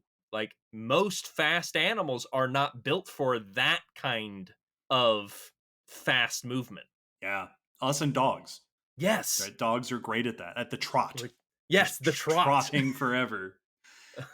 And then, of course, as human evolution continues, being upright, having those hands free, has all sorts of other uses, right?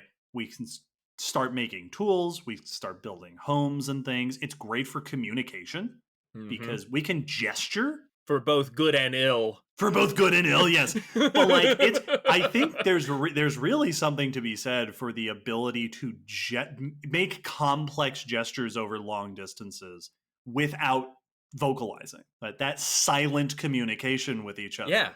is very handy, especially in a cooperative communal species. I mean, we've created literally entire languages via gesture Yeah. of multiple versions of sign language across human cultures, and And you better that's believe we're incredible. not the first ones to do it. No Like way.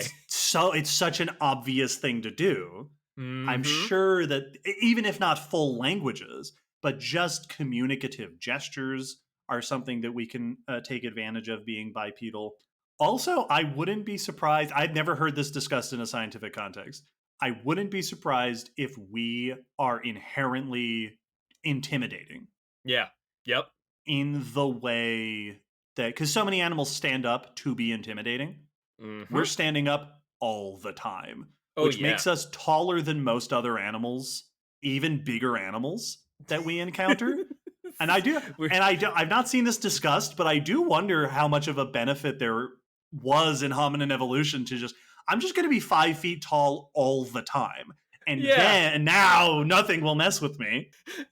Makes me picture a meme that is humans imposing upon the rest of the animal kingdom just in T-pose. That's it. Our hominin ancestors were just T-posing across the savannah.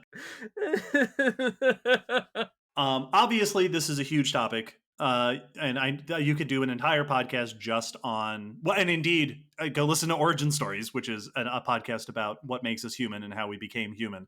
So, also Origin Stories, Meredith Johnson, fantastic. Always a big recommend. Yeah. Bipedalism, very exciting topic. I love this episode. The vibe of this episode for me really started when I started putting the notes together, and I went, there is only one obligate biped group of animals today, and it's not us. Yeah. And that's cool. There's a lot of unintuitive realizations to be had in this discussion.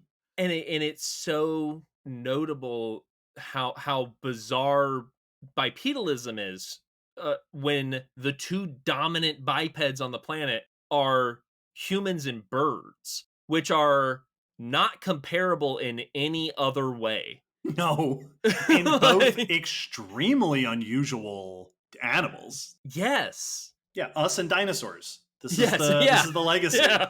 This is why we love them so much. Yeah, there we go. Kindred spirits. We're not so different, you and I. High five. And it's us failing to jump high enough to reach the T-Rex and the T-Rex not being able to reach low enough, and just a full whiff. This is why we never would have thrust into the world together. How could we possibly have any idea what to expect? Listeners, thank you so much for joining us for this discussion of this it's a very fascinating topic. Before we wrap things up, we have a patron question. Patrons at certain levels on our Patreon get to submit questions for us to answer here on the podcast. Will, what is our surprisingly relevant question today? Our question today is from Nancy, who asks, what, if anything, is the relationship between bipedalism and stereoscopic vision? Does evolving one increase the likelihood of developing the other, or are humans just a happy evolutionary accident of both occurring together? This is a really interesting question. So stereoscopic vision is overlapping vision. In humans, both of our eyes point forwards, which means we have a lot of overlap in the visual fields of our two eyes, which means we're really good at things like depth perception. You'll hear this called binocular vision a lot of the time. Yeah, and I think binocular vision and stereoscopic vision are technically different in what they specifically refer to. I think that, but basically, yes, looking forward and having depth perception and being able to have that visual acuity that comes with overlapping visual fields. Having now just gone over all of the diversity of bipedalism, I feel pretty confident saying that there does not seem to be a correlation. I think that it is kind of a happy accident. A lot of animals that have stereoscopic vision are, predators often will have stereoscopic vision because it helps with hunting, but most predators that have this are not bipeds, right? Your cats and dogs and things that are hunting out in the world. Also, there are bipeds that don't, right? Kangaroos don't particularly have exceptional stereoscopic vision. A lot of dinosaurs that were bipedal didn't necessarily have that stereoscopic vision.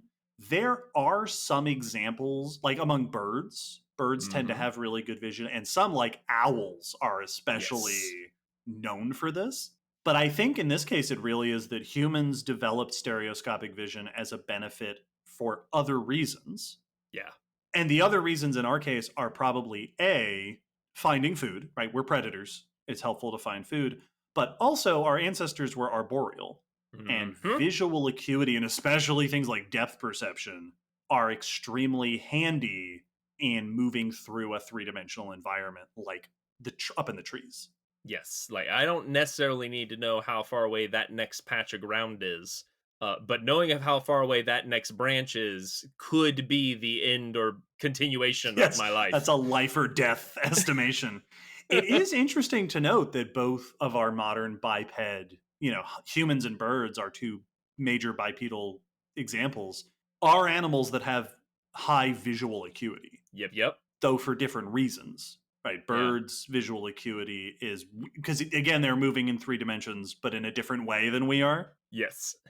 So I don't think that there's any particular correlation between it. I think it's just that we happened to, well, it's kind of like, is there a correlation between being bipedal and hairlessness, Yeah. right? Having no integument.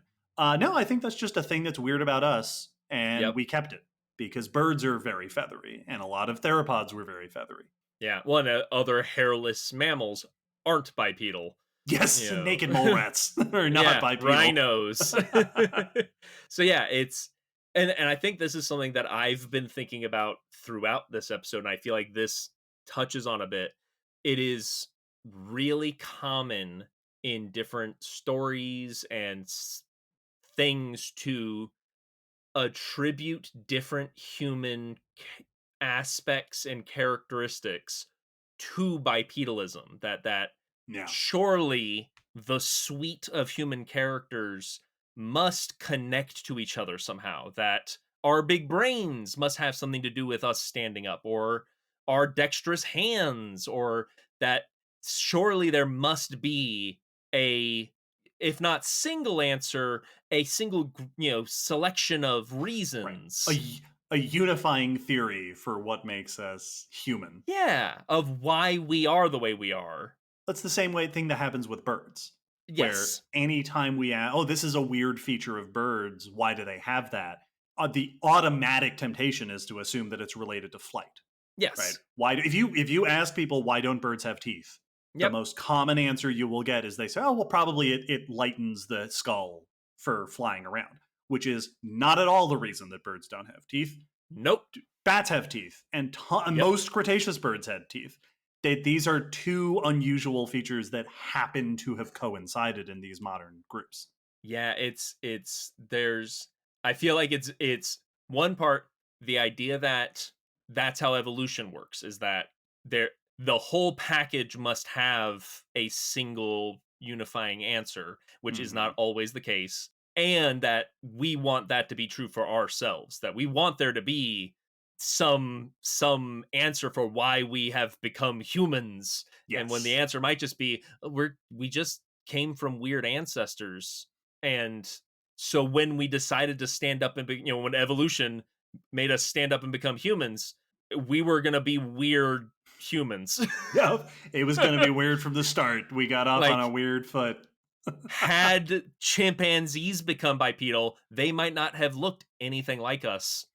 Yeah. They might not have ended up being very human-like at all, even if they became bipedal. So it is sometimes easy to overlook the answer of, no, we're just weird in some ways. We're just weird for animals. Other unrelated reasons.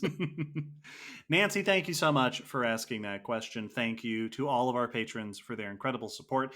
Listeners, if you'd like to learn more about this topic, check out the blog post. I'm going to have a bunch of pictures. I've already been putting together collages of animals that are different amounts of bipedal, which has been very fun. Just trying to find pictures of animals standing up that are free use. Very fun. Check out the blog post, pictures, links, more information. Thank you to all of the people who requested this topic. This was super fun. Thank you to all of you who have listened either this episode or throughout the years. If you have topics you'd like us to talk about, head on over to our website, or you can find a link in the episode description and submit your request to our topic request form. Thanks again to all of our patrons whose support lets this podcast continue to podcast. An extra special thanks to our tippity top tier patrons, Danielle Loves Bugs, Bugs All the Way Down, and Sarah May. Don't forget that at the end of August, Will and I are going to be at Dragon Con. Check on our onlines and on the Discord and stuff for our official schedule of all the cool things we're going to be doing. Also, don't forget, Leave It to Us, our Descendants spinoff podcast, is nearing the end of season 1, and they're going to be doing a mailbag episode. If you're a patron, you can submit questions to that. We release episodes every fortnight, and there will be another one. Allie's going to be in the next one. Next one's 225. Yes. Talk about plants. Very much how humans are very steady, consistent walkers. We are steady pace. We will catch up with whatever podcast we're hunting. I know, Dino. We're coming for you. Listen, they were doing weekly for a while, and they're way ahead of us. But no, we're going to get them. Eventually they'll tire out. Sabrina and Garrett, you just wait. We're coming for you. You keep looking over your shoulder. Well, and now that we've ended this podcast with a menacing threat. Yes. Bye, everybody. Bye.